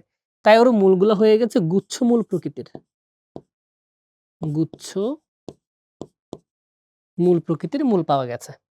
তো যখন তারা কাণ্ড এবং মূল গঠন করে ফেলে, তখন আস্তে আস্তে তাদের পাতাগুলো বের হওয়া শুরু করে, এবং ঠিক মাটির যে জায়গায় তার কাণ্ড শেষ হয় সেখান থেকে তার পাতা শুরু হয়। তো ওর পাতাগুলো ছোটবেলায় শক্তি বা দৃঢ়তার অভাবে সোজা হয়ে দাঁড়াতে পারে না, তারা নুয়ে পড়ে ভাঁজ খেয়ে যায়। ছোটবেলায় তারা নুয়ে পড়ে ভাঁজ খেয়ে যায়, তারা নুয়ে পড়ে ভাঁজ খেয়ে যায়, কারণ তাদের এত যান্ত্রিক টিস্যু থাকে না যে তারা যান্ত্রিক টিস্যুর ভরসায় তারা গ্রো করে উপরের দিকে উঠবে, তারা নুয়ে পড়ে এবং ভাঁজ খেয়ে যায়। তাই আমাদের ফার্নের বা আমাদের যে টেরিস নিয়ে কথাবার্তা, তার যে ছোটবেলার পাতা বা তার যে কচি পাতাগুলো আছে, সেই কচি পাতাগুলো থাকে অনেক কুণ্ডলিত, নুয়ে পড়ে, এবং এই কুণ্ডলিত পাতাগুলোকে বলা হয় ক্রোজিয়ার। তাহলে ফার্নের যে আদি পাতা বা কচি পাতা আছে সেটা বড় হতে পারে না, উঁচু করে দাঁড়াতে পারে না শুরুর দিকে, তারা ভাঁজ করে থাকে, কুণ্ডলিত অবস্থায় থাকে, নাম ক্রোজিয়ার। এবং এই কচি পাতার যে ভাঁজটা তুমি দেখতে পাচ্ছ যে কুণ্ডলিত হয়ে গেল, এই ভাঁজ খাওয়ার প্রকৃতিকে বলা হয় সারসিনেট ভার্নেশন। কেন ওকে সারসিনেট বলা হয়? সারসিনেট মিন গোলাকৃতি ধরনের, ভার্নেশন মানে বিন্যাস। তো গোল গোল করে কুণ্ডলিত হয়, তাই এটাকে সার্সিনেট ভার্নেশন বলা হয়। কিন্তু যখন এই পাতা আস্তে আস্তে স্ট্রেংথ গেইন করে, যখন বয়স হতে থাকে, পরিণত হতে থাকে, তখন মেলার বাসিকে থাকে কিছু দেখবা, ফু দিলে প করে খুলে যায় জিব্বার মতো। আবার যখন ফু দেওয়া বন্ধ করে তখন আবার ভাস খেয়ে আগের জায়গায় চলে আসে। তো যত তাদের স্ট্রেংথ বাড়তে থাকে তাদের এই কুণ্ডলীগুলো খুলতে থাকে, খুলতে খুলতে তারা এরকম স্ট্রেট হয়ে দাঁড়িয়ে যায়। এটাই হচ্ছে তার পাতার বৃন্ত। তো যারা যারা জীবনে পাতা দেখেছো তো জানার কথা, পাতার স্ট্রাকচার অনেকটা এরকম, একটা বৃন্ত থাকে, বৃন্তের সামনে একটা পত্রফলক থাকে। তো যদি কখনো বৃন্তের সাথে একটা পত্রফলক থাকে তখন সে পাতাগুলোকে বলা হয় কি, সরল পত্র। কি নামে ডাকা হয়? সরল পত্র। কিন্তু ফার্নের যে বৃন্তটা বের হয়েছে, যেখান থেকে তার পত্রফলক বের হওয়ার কথা, তার পত্রফলকের সংখ্যা হয়ে যায় অনেক বেশি। তো দেখা যায় তার এখানে একটা পত্রফলক, তার এখানে একটা পত্রফলক, তার এখানে একটা পত্রফলক, তার এখানে একটা পত্রফলক, তার এখানে একটা পত্রফলক, তার এখানে একটা পত্রফলক, তার এখানে একটা পত্রফলক, এবং তার শেষে তার এখানে একটা পত্রফলক। তাহলে খেয়াল করে দেখো, ফার্নের বডির মধ্যে একটা বৃন্তে তুমি একাধিক পত্রফলক দেখতে পাচ্ছ। তো যদি কখনো একটা পাতায় বা একটা পত্রবৃন্তে তুমি একাধিক পত্রফলক দেখতে পাও, তখন সে পাতাগুলোকে বলা হয় কম্পাউন্ড লিফ তথা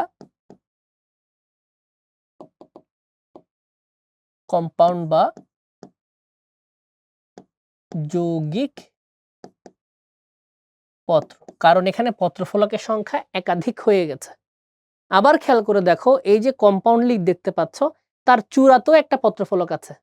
তো সব কম্পাউন্ড লিফ বা সকল যৌগিক পত্রে কিন্তু চূড়াতে পত্রফলক নাও থাকতে পারে, ওর থাকে। তাই এটাকে বলা হয় সচূড় পক্ষল যৌগিক পত্র।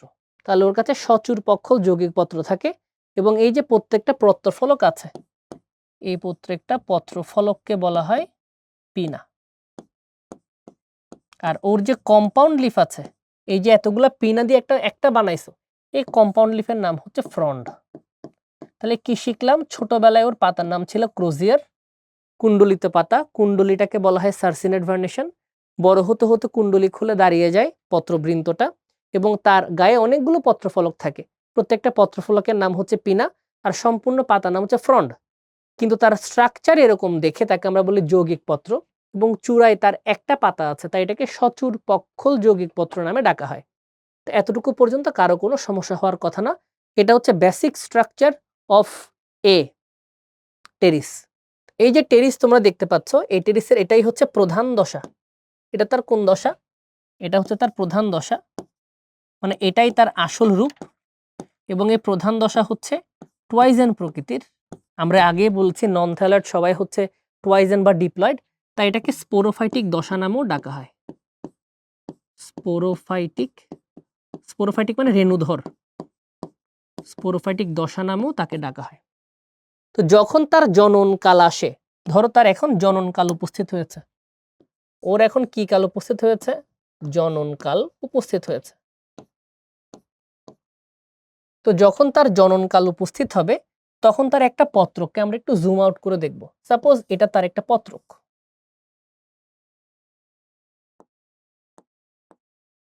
তো পৃথিবীর যে কোনো পাতার দুইটা পৃষ্ঠ থাকে, আপার সাইড, লোয়ার সাইড, ঊর্ধ্বতক, অধোতক, তাই না? যে কোনো পাতার দুইটা সাইড থাকে, উপর একটা আছে, নিচে একটা আছে। তো তার যে পত্রক থাকে, যখন তার জননকাল উপস্থিত হয়, তার পাতার নিচের সাইডে কিছু স্পোরাঞ্জিয়ামের জন্ম হয়, মানে স্পোর বহনকারী কিছু থলি। অ্যাঞ্জিয়াম কথাটার মানে থলি, স্পোর মানে স্পোর, মানে যেগুলো বংশবৃদ্ধিতে সাহায্য করে যেসব কোষগুলো। তো স্পোরবাহী কিছু থলির জন্ম হয় পাতার নিম্নতকে। তাহলে জায়গায় পত্রকের নিম্নতকে কিসের জন্ম হয়? স্পোরাঞ্জিয়াম, স্পোর বহনকারী থলি। আমরা এটা নিয়ে পড়াশোনা করব। স্পোরাঞ্জিয়ামের জন্ম হয়, এবং এই স্পোরাঞ্জিয়ামগুলো সবসময় গুচ্ছাকারে থাকে, একটা গুচ্ছ মেনটেন করে চলে, এবং এই প্রত্যেকটা গুচ্ছকে বলা হয় সোরাস। এর মানে এরকম গুচ্ছ থাকতে পারে, আবার এভাবে গুচ্ছাকারে থাকতে পারে, আবার এভাবে গুচ্ছাকারে থাকতে পারে। মোট কথা তারা গুচ্ছাকারেই থাকবে, তারা কখনো এলোপাথারি থাকবে না, তারা গুচ্ছাকারে অবস্থান করবে, এবং প্রত্যেকটা গুচ্ছকে বলে সোরাস। এই যে স্পোরাঞ্জিয়াম যেটা আমি আঁকলাম, তাকে যদি আমরা একটু জুম করে দেখানোর চেষ্টা করি, এই তার স্পোরাঞ্জিয়াম। এই স্পোরাঞ্জিয়ামের মধ্যে আমরা উপরে লিখেছি স্পোরাঞ্জিয়াম, এই স্পোরাঞ্জিয়ামের মধ্যে মাতৃকোষ থাকে মোট 16টা,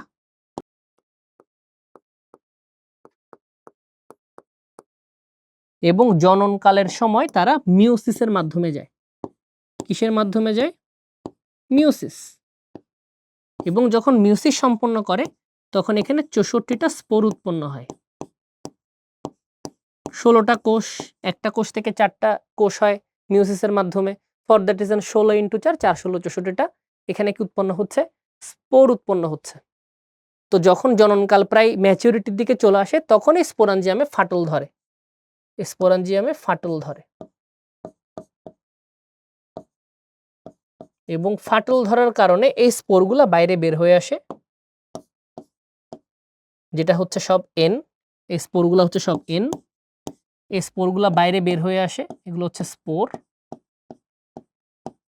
এবং এই স্পোরগুলা মাটিতে এসে পড়ছে। তাহলে গল্প দেখো, জননকাল যখন শুরু হয়, জননকাল শুরু হওয়ার সময় তাদের যে পত্রক থাকে বা পিনা থাকে, সেই পিনার নিম্নতকে কিছু স্পোর বহনকারী থলির জন্ম হয়, যার নাম স্পোরাঞ্জিয়াম। এই স্পোরাঞ্জিয়ামগুলোর ভেতরে থাকে 16টা করে মাতৃকোষ, যেগুলো মিউসিস করে 64টা হ্যাপ্লয়েড স্পোর তৈরি করে। জননকালের ম্যাচুরিটির সময় তারা ঠাস করে ফেটে যায় এবং স্পোরগুলো বাতাসে ভেসে মাটিতে এসে পড়ে। তাহলে এই যে কোষটা, এটা একটা হ্যাপ্লয়েড কোষ,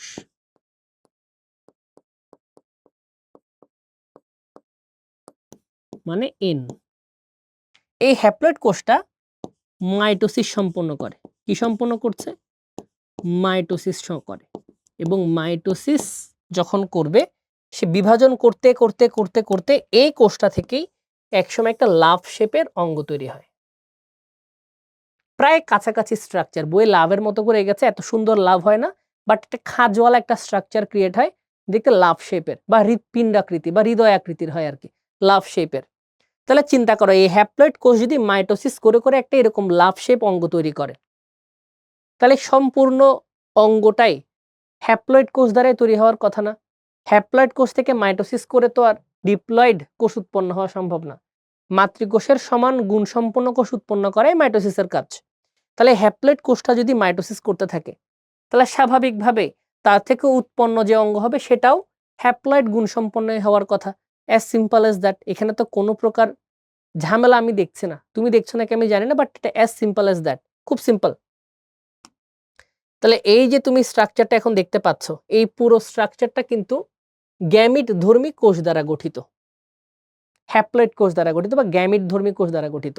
এই স্ট্রাকচারটাকে আমরা বলবো গ্যামেটোফাইটিক স্ট্রাকচার, গ্যামেটোফাইটিক গঠন। এই যে গ্যামেটোফাইটিক গঠন তুমি দেখতে পাচ্ছ, এই গ্যামেটোফাইটিক গঠনটা অবশ্যই সবুজ হবে। দেখতে বুঝতে পারছো কেন এটাকে আমরা সবুজ বলছি? এটা সবসময় হ্যাপ্লয়েড ধর্মী হবে,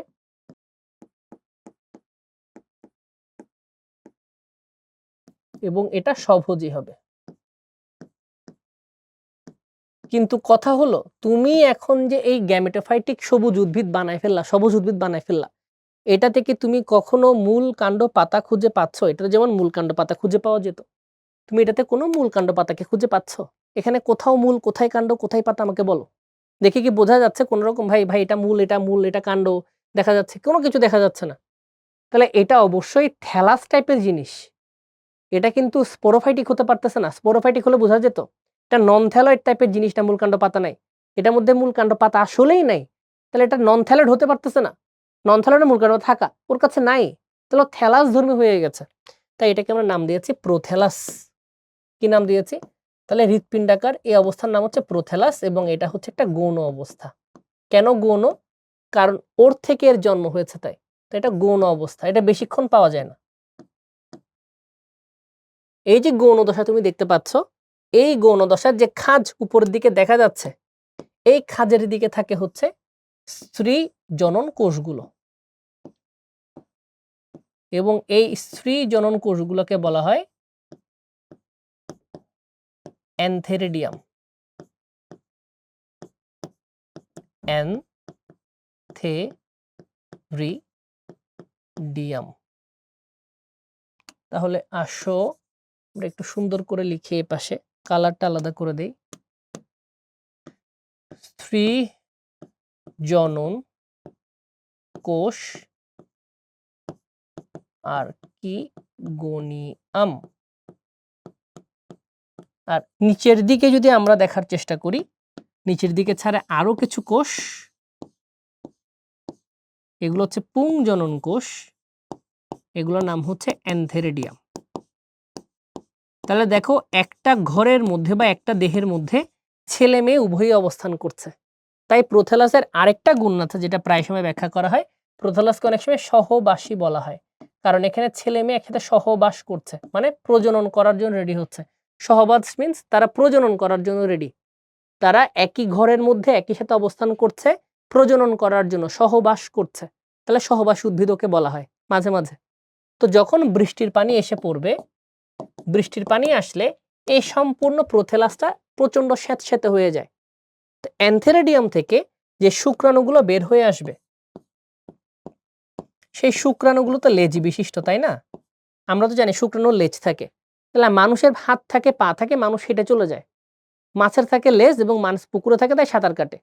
এখন তুমি কখন একটা শুক্রাণুকে হেঁটে তো বলতে পারবে না, হেঁটে হেঁটে তুমি ওভামের কাছে চলে যাও, আর কি গুণের কাছে চলে যাও। তারও বৃষ্টির পানি দরকার, সাঁতার কাটার জন্য একটা মাধ্যম দরকার।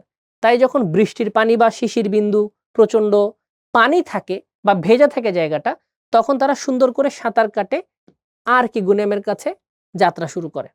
এবং যখন আর কি গুণেমের কাছে পৌঁছায়, এখানে গিয়ে এই ওভামের সাথে এই স্পার্মের মিলন হয়। এখানে যে ওভামটা থাকে আর কি গুণামের ভেতরে যে ওভামটা আছে, সে ওভামের সাথে তার মিলন হয় এবং এখানে তৈরি হয় মিলনের ফলে সেই জাইগোট।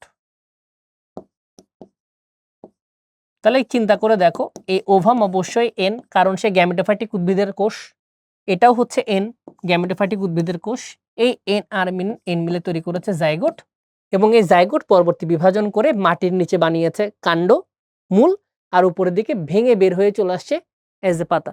তো যদি তুমি খুব নর্মালি দেখতে চাও, এটা সে প্রোথ্যালাস এভাবে শুয়ে আছে, এটার উপরে এই ফার্স্ট সেলটা জন্ম হয়েছে।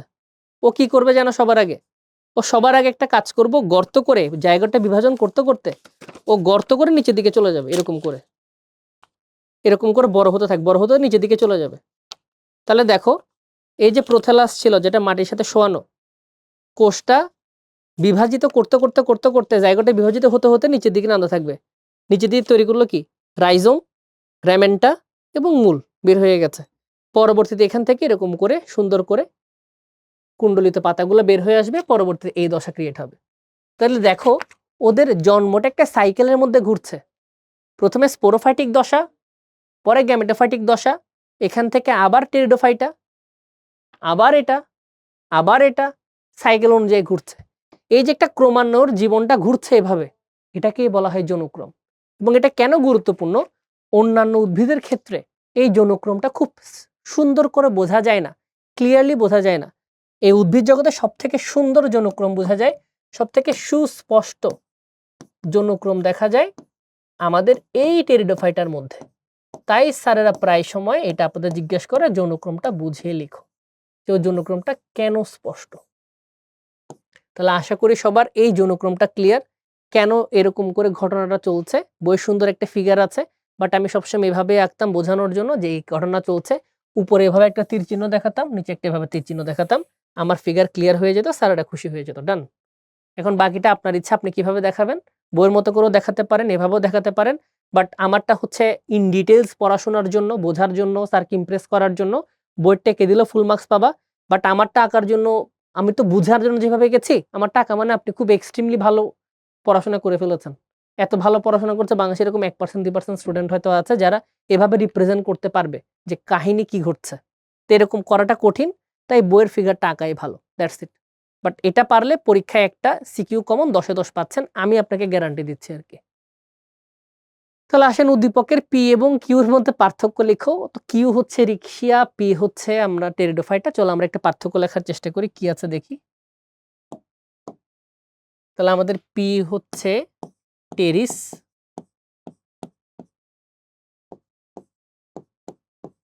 এটা হচ্ছে রিক্সিয়া। আমি ঘুমাতে ঘুমাতেও যদি লিখি, আমি 7-8টা পয়েন্টে এমনি বানাইতে পারবো।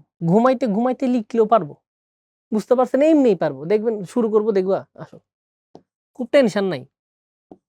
প্রথম কথা, এটা স্পোরোফাইটিক, এটা গ্যামেটোফাইটিক। তোমরা তো ফুল ফর্মে লিখবা, আমি শর্টকাট করে লিখছি, বুঝে গেছি। এটা থ্যালয়েড, এটা সরি উল্টা লিখে ফেলেছি, এটা হচ্ছে নন থ্যালয়েড, এটা হচ্ছে থ্যালয়েড। এটাতে ভাস্কুলার টিস্যু আছে, এটা হচ্ছে এভাস্কুলার।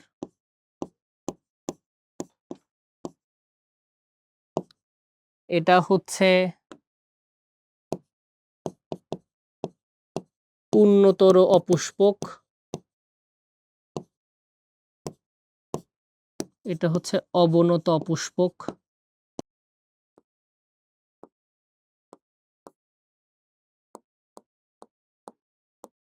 এটার কাণ্ড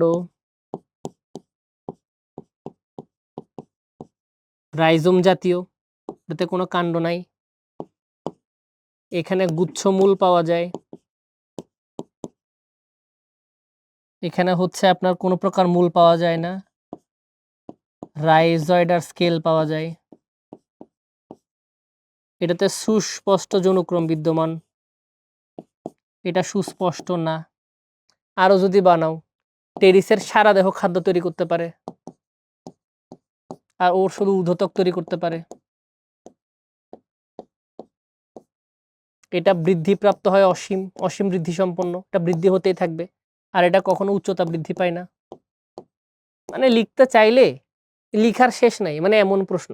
আর পি উদ্ভিদের এ আর বি অংশ কিভাবে যৌন জনসংযোগ করে, এ হচ্ছে আর্কিগোনিয়াম আর বি হচ্ছে অ্যানথ্রেডিয়াম, কি কাজ করছে একটু আগে তোমাদেরকে বললাম। এতটুকু পর্যন্ত বুঝতে পারলে আশা করি তেমন কোনো সমস্যা হওয়ার কথা না। ওকে, চলো আমরা তাহলে নেক্সট কোশ্চেনে চলে যাই। আমাদের দেখো এই প্রশ্নটা কিন্তু একটু আগে সলভ করে আসছিলাম, বাট ঘতে একটা ছিল, গতে একটা এসছে। তো এই রাজবাড়ির দেওয়ালে গেছে, সেখানে একটা সচুর পক্ষল উদ্ভিদ দেখছিল, সেটাকে তারা বলছিল টেরিডোফাইটা, আমরা বুঝলাম।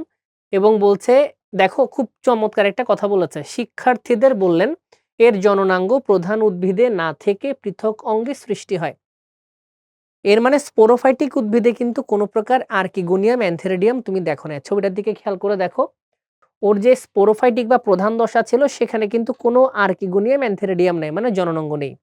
কিন্তু তার যে গ্যামেটোফাইটিক দশা, সেখানে গিয়ে আর্কিগোনিয়াম অ্যানথেরিডিয়াম আসছে, মানে জনন অঙ্গ পৃথক দেহে সৃষ্টি হয়েছে। এরপর বলল, শিক্ষক টপ থেকে অপর একটা, ওই থ্যালয়েডের কথা বলছে। প্রশ্ন, এখন উদ্দীপকে উল্লিখিত অদ্ভুত প্রকৃতির সেই গ্যামেটোফাইটিক গঠনের বর্ণনা দাও। তো আমার মনে হয় এটা বর্ণনা করা খুব কঠিন কিছু না, আপনাকে জাস্ট একটা ফিগার আঁকতে হবে এবং ফিগারেকে ব্যাখ্যা করতে হবে ঘটনা কি ঘটছে। তো নর্মালি যারা আমরা আঁকতাম তার এইভাবে আঁকতাম, একটা লাভ আঁকতাম, আঁকার পর ও যে মাটির সাথে যুক্ত আছে এটা বোঝানোর জন্য আমরা এখান থেকে কয়েকটা চুল বের করে দিতাম। কিছু চুল একটু বড় রাখতাম, কিছু চুল একটু ছোট রাখতাম, আবার কিছু চুল একটু বড় রাখতাম, কিছু চুল একটু ছোট রাখতাম, এরকম করে বোঝাতাম যে ভদ্রলোক মাটির সাথে লেগে আছে। তো এই চুলগুলো কি ধরনের মনে আছে? আমরা যে নামকরণ করেছিলাম এটার নাম কি ছিল? এটার নাম ছিল মানে আদি প্রকৃতির নাম ছিল থ্যালাস। থ্যালাস মানে ওর গায়ে কিন্তু মূল কাণ্ড পাতা কোনো কিছু থাকতে পারবে না। ওর থেকে তাহলে যেগুলো বের হয়ে আসছে এগুলো কি মূল না? এগুলো চুলধর্মী জিনিস, এগুলোকে আটকে রাখার জন্য এগুলো ব্যবহার করা হয়। তো যদি এগুলো এককোষী হয়ে থাকে, তখন সেগুলোর নাম আমরা দিয়েছিলাম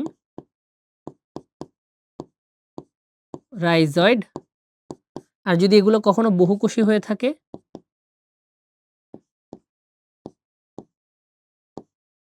তখন তার নাম হয়ে যাবে স্কেল। এতটুকু পর্যন্ত আমাদের কাছে ক্লিয়ার হয়ে গেল, এখানে কোনো প্রকার আর ঝামেলা নাই। আমাদের কাছে এতটুকু পর্যন্ত বোঝার সামর্থ্য আছে।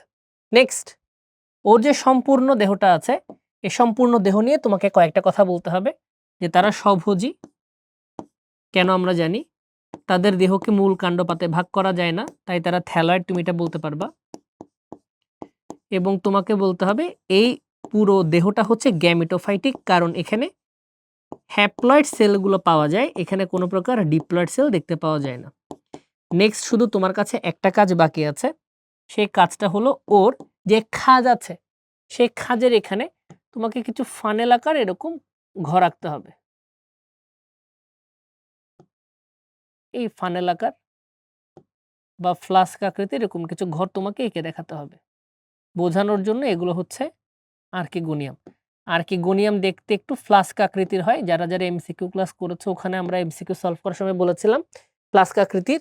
আর এখানে তোমরা কিছু গোলাকার স্পোক স্পোক টাইপ, গোলাকার স্ক্রু এর মতো কিছু স্ট্রাকচার রাখতে পারো। এরকম গোল দিবা, এরকম করে দাগ দিবা, এরকম গোল দিবে, এরকম করে দাগ দিবা, এরকম গোল দিবে, এরকম করে দাগ দিবা, গোল দিবে, এরকম করে দাগ দিবা। এটা হচ্ছে অ্যানথেরিডিয়াম প্রকাশের উপায়। তাহলে উপরে যেগুলো আছে এটার নাম হচ্ছে আর্কিগোনিয়াম, আর নিচে যেটা আছে এটা হচ্ছে অ্যানথেরিডিয়াম।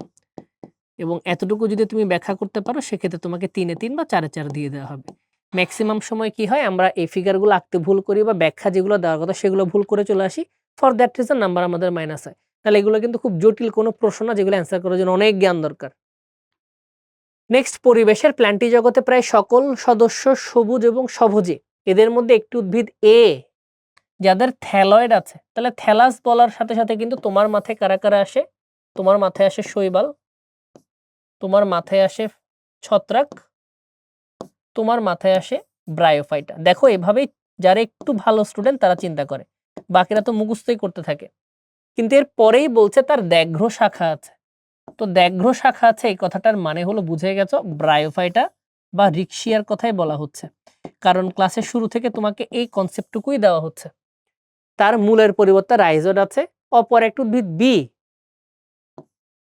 যাদের দেহ মূল কাণ্ড পাতায় বিভক্ত এবং শাখা নাই। মনে আছে ওর কাণ্ডটা মাটির নিচে থাকতো, কোনো শাখা নাই, শুধুমাত্র পাতা বের হয়ে আসছে।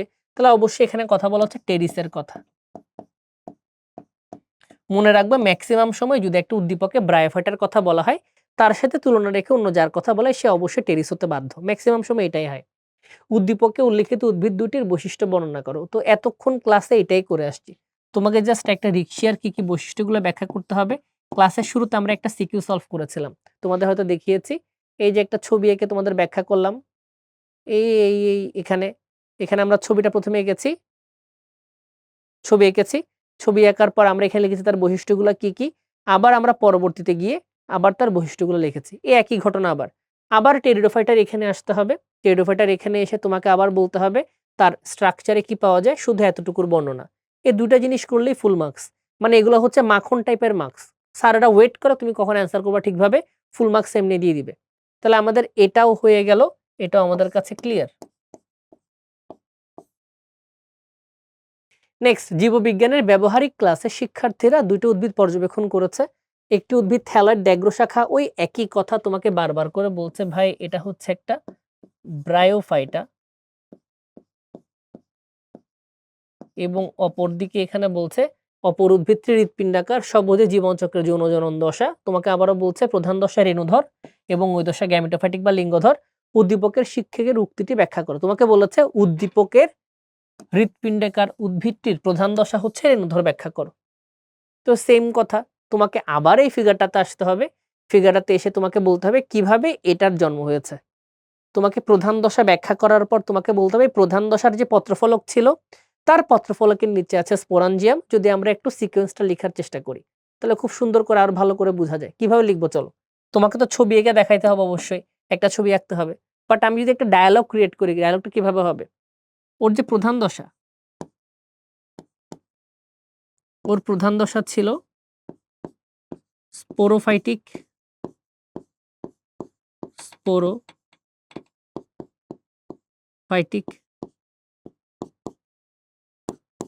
বা রেণুধর। এই রেণুধর থেকে তুমি পেয়েছো একটা পত্রফলক, পত্রফলকে ছিল তোমার স্পোরাঞ্জিয়াম।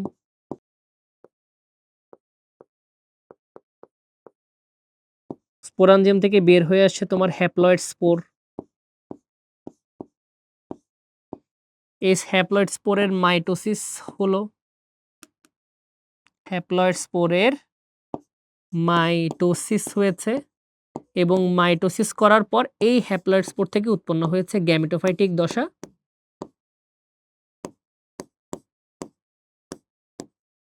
গ্যামেটোফাইটিক প্রোথ্যালাস, যেটা যৌন জননের স্থান। এটাই তো তোমার টোটাল ঘটনা, এবং এটা লিখে তোমাকে ছবিটাকে বলে দিতে হবে ছবিতে কিভাবে আসছে। বাট ঘটনা কিন্তু এটাই ছিল। যারা যারা ক্লাসে ছিল তাদের কিন্তু এটা বোঝার কথা যে আমরা ছবিতে টোটাল এইটাই বারবার এক্সপ্লেন করার চেষ্টা করেছি, কিভাবে আমাদের এই যৌন মানে মেইন দশা বা প্রধান দশা থেকে এই দশায় আমরা উপস্থিত হয়েছে। এটাই পরীক্ষার প্রশ্ন, ঘুরে ফিরে তোমাদের ক্লাসও বলেছি যে 100% কোশ্চেনটা আসবে, বারবার আসবে, ঘুরে ফিরে এই প্রশ্ন যে কোনোভাবে তোমাকে দেওয়ার চেষ্টা করবে। তাহলে আসো আমরা আবার যাই, নেক্সট কোথায় আছে কিছু জ্ঞানমূলক প্রশ্ন। স্পোরোফিল কথাটার মানে কি? ফিল কথাটার মানে হচ্ছে পাতা। ফিল কথাটার মানে হচ্ছে পাতা। স্পোর কথাটা আসছে স্পোরাঞ্জিয়াম থেকে।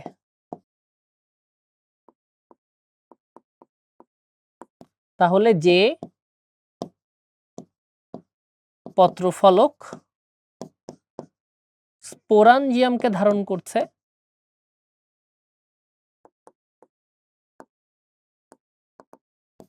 তার নামই হচ্ছে স্পোরোফিল। তাহলে সোরাস কথাটার মানে কি? একাধিক স্পোরাঞ্জিয়ামের গুচ্ছকে বলা হয় সোরাস। হেটেরোমরফিক যৌনক্রম কথাটার মানে কি? খেয়াল করে দেখো, একটা টেরিসের যে স্পোরোফাইটিক দশা আছে আর একটা টেরিসের যে গ্যামিটোফাইটিক দশা আছে, তারা দুজন কি সেম নাকি ডিফারেন্ট? তোমার যে স্পোরোফাইটিক দশাটা ছিল সেখানে এরকম কুণ্ডলিত পাতা ছিল, এরকম যৌগিক পত্র উঠে আসছে, একটা কাণ্ড ছিল, ওখান থেকে মূল বের হয়ে আসছে। গ্যামেটোফাইটিক দশা দেখতে লাভের মতো। দুইটার কি গঠন কখনোই সেম না। মরফিক কথাটার মানে হচ্ছে গঠন বা ভৌত গঠন বা বাহ্যিক গঠন। হেটেরো মানে আলাদা। তাহলে আলাদা বাহ্যিক গঠনযুক্ত দুইটা দশাকে বলা হয় হেটেরোমরফিক দশা, এবং তারা যৌনুক্রমে ঘুরতে থাকে। এখান থেকে এখানে যাবে, এখান থেকে এখানে যাবে, আবার এখান থেকে এখানে, আবার এখানে চক্রাকারে ঘুরতে থাকে। তো এটাকে হেটেরোমরফিক যৌনুক্রম বলা হয়। প্রোথ্যালাস কি? টেরিসের যে যৌন জনন দশা বা যে গ্যামেটোফাইটিক দশা আছে তার নামই হচ্ছে প্রোথ্যালাস। সার্সিনেট ভার্নেশন কি? কচি পাতার কুণ্ডলিত অবস্থাকে সার্সিনেট ভার্নেশন বলা হয়। ক্রোজিয়ার কি? ওদের যে কুণ্ডলিত পাতা আছে সে পাতাকে ক্রোজিয়ার বলা হয়। ব্রায়োফাইটাকে কেন উভচর বলা হয়? হেটেরোমরফিক যৌনক্রম বলতে কি বুঝো? আশা করি পুরো ক্লাসে আমরা এগুলো ডিসকাস করেছি। তাহলে সবার কাছে মোটামুটি ক্লিয়ার। আমাদের এইচএসসি পরীক্ষায় যদি কখনো আমাদের এই ব্রায়োফাইটা টেরিডোফাইটা থেকে প্রশ্ন আসে, প্রশ্নের অ্যাপ্রোচটা কেমন হতে যাচ্ছে সেটা হচ্ছে, এক, কি কনসেপ্ট ক্লিয়ার থাকতে হবে এমসিকিউ সিকিউর জন্য, কি ফিগার তোমাকে আঁকতে হবে আমরা দেখিয়ে দিয়েছি। তাই যখন তোমাদের এই ভিডিওটা আপলোড হবে তোমরা কাইন্ডলি পুরো লেকচারটা দেখার চেষ্টা করবা। তোমরা জানাবা তোমাদের কেমন লেগেছে ক্লাসটা, এবং সবাইকে জানাবা এই লেকচার থেকে তুমি কিভাবে উপকৃত হচ্ছ। But for the main time যারা প্রথমবার ক্লাসটা করছো অবশ্যই মনোযোগ দিয়ে একটু স্পিড বাড়িয়ে দেখার চেষ্টা করবা, হাতে সময় খুব কম। এবং আবারও বলছি, কনসেপ্ট ক্লিয়ার যদি না থাকে এই চ্যাপ্টারের সিকিউগুলো অ্যান্সার করার জন্য যথেষ্ট ধৈর্য দরকার। পরীক্ষার হলে ম্যাক্সিমাম স্টুডেন্ট ব্রায়োফাইটাকে শৈবাল হিসেবে ব্যাখ্যা করে চলে আসে, অনেকে টেরিডোফাইটাকে আবৃত বীজরূপে ব্যাখ্যা করে চলে আসে, কারণ তাদের কাছে উদ্দীপকের ক্লুগুলো ক্লিয়ার না, কি চাচ্ছে। এখন যদি বলি আমরা, শিক্ষক একটা উদ্ভিদ, যেমন আমি যদি কোয়েশ্চেন করলাম এবং আমার ইচ্ছা যদি হয় ফাইজলামি করবো তোমার সাথে ঢাকা বোর্ডে, আমি কি বলবো জানো? উদ্ভিদ জগতে একটা অপুষ্পক উদ্ভিদ আছে যার শরীরে মূল কাণ্ড পাতা থাকলেও তার মধ্যে কখনো ফুল এবং প্রজনন অঙ্গ দেখতে পাওয়া যায় না। এর কাণ্ড খুব বেশি শক্ত না, আমি তোমাকে এমন করে বলবো এর কাণ্ড খুব বেশি শক্ত না, মূলটাও প্রধান মূল দেখা যায় না। উপরোক্ত উদ্ভিদের যৌন জননটাও অন্যরকম। উপরোক্ত কথাগুলো তারপর হঠাৎ করে বলবো মানে কথাগুলো মূল্যায়ন করো বা যথাযথ বিশ্লেষণ করো, ম্যাক্সিমাম স্টুডেন্ট ধরা খেয়ে যাবে। ওদের কেউ কারো মনে হবে আবৃতবীজী, কারো মনে হবে ধানের কথা বলতেছে, মনে হয় কাণ্ড মনে ভালো না, ধানের কথা বলতেছে পোয়াশে লিখে দিয়ে আসি। কারো মনে হইতে পারে অপুষ্পক, ধানের তো কোনো ফুল টুল দেখি না, ধান মনে হয় অপুষ্পকের কথা বলতেছে। নানান ধরনের ক্রাইটেরিয়া আসবে, বাট যারা একটু চালাক তারা ধরে ফেলবো অপুষ্পক মানে ওই চারটাই, শৈবাল ছত্রাক, ব্রায়োফাইটা, টেরিডোফাইটা। এদের মধ্যে সব থেকে ভালো বলেছে, মূলকাণ্ড পাতা আছে এগুলো বলেছে, এর মানে অবশ্যই টেরিডোফাইটা, কারণ তার ক্লু ক্লিয়ার। যাদের ক্লু ক্লিয়ার না, তার যে কত ধরনের উত্তর ভেবে পরীক্ষায় লিখে আসবে এবং ফলাফল 10-এ 0 এবং A+ মিস, নিজেরাও জানো না। তাই concept clear is a must. তো এভাবে আমাদের সিকিউ এবং এমসিকিউ শেষ হয়ে গেল এই চ্যাপ্টারের। তো দেখা হচ্ছে অন্য কোনো লেকচার, অন্য কোনো চ্যাপ্টার নিয়ে। Till then best of luck. আসসালামু আলাইকুম।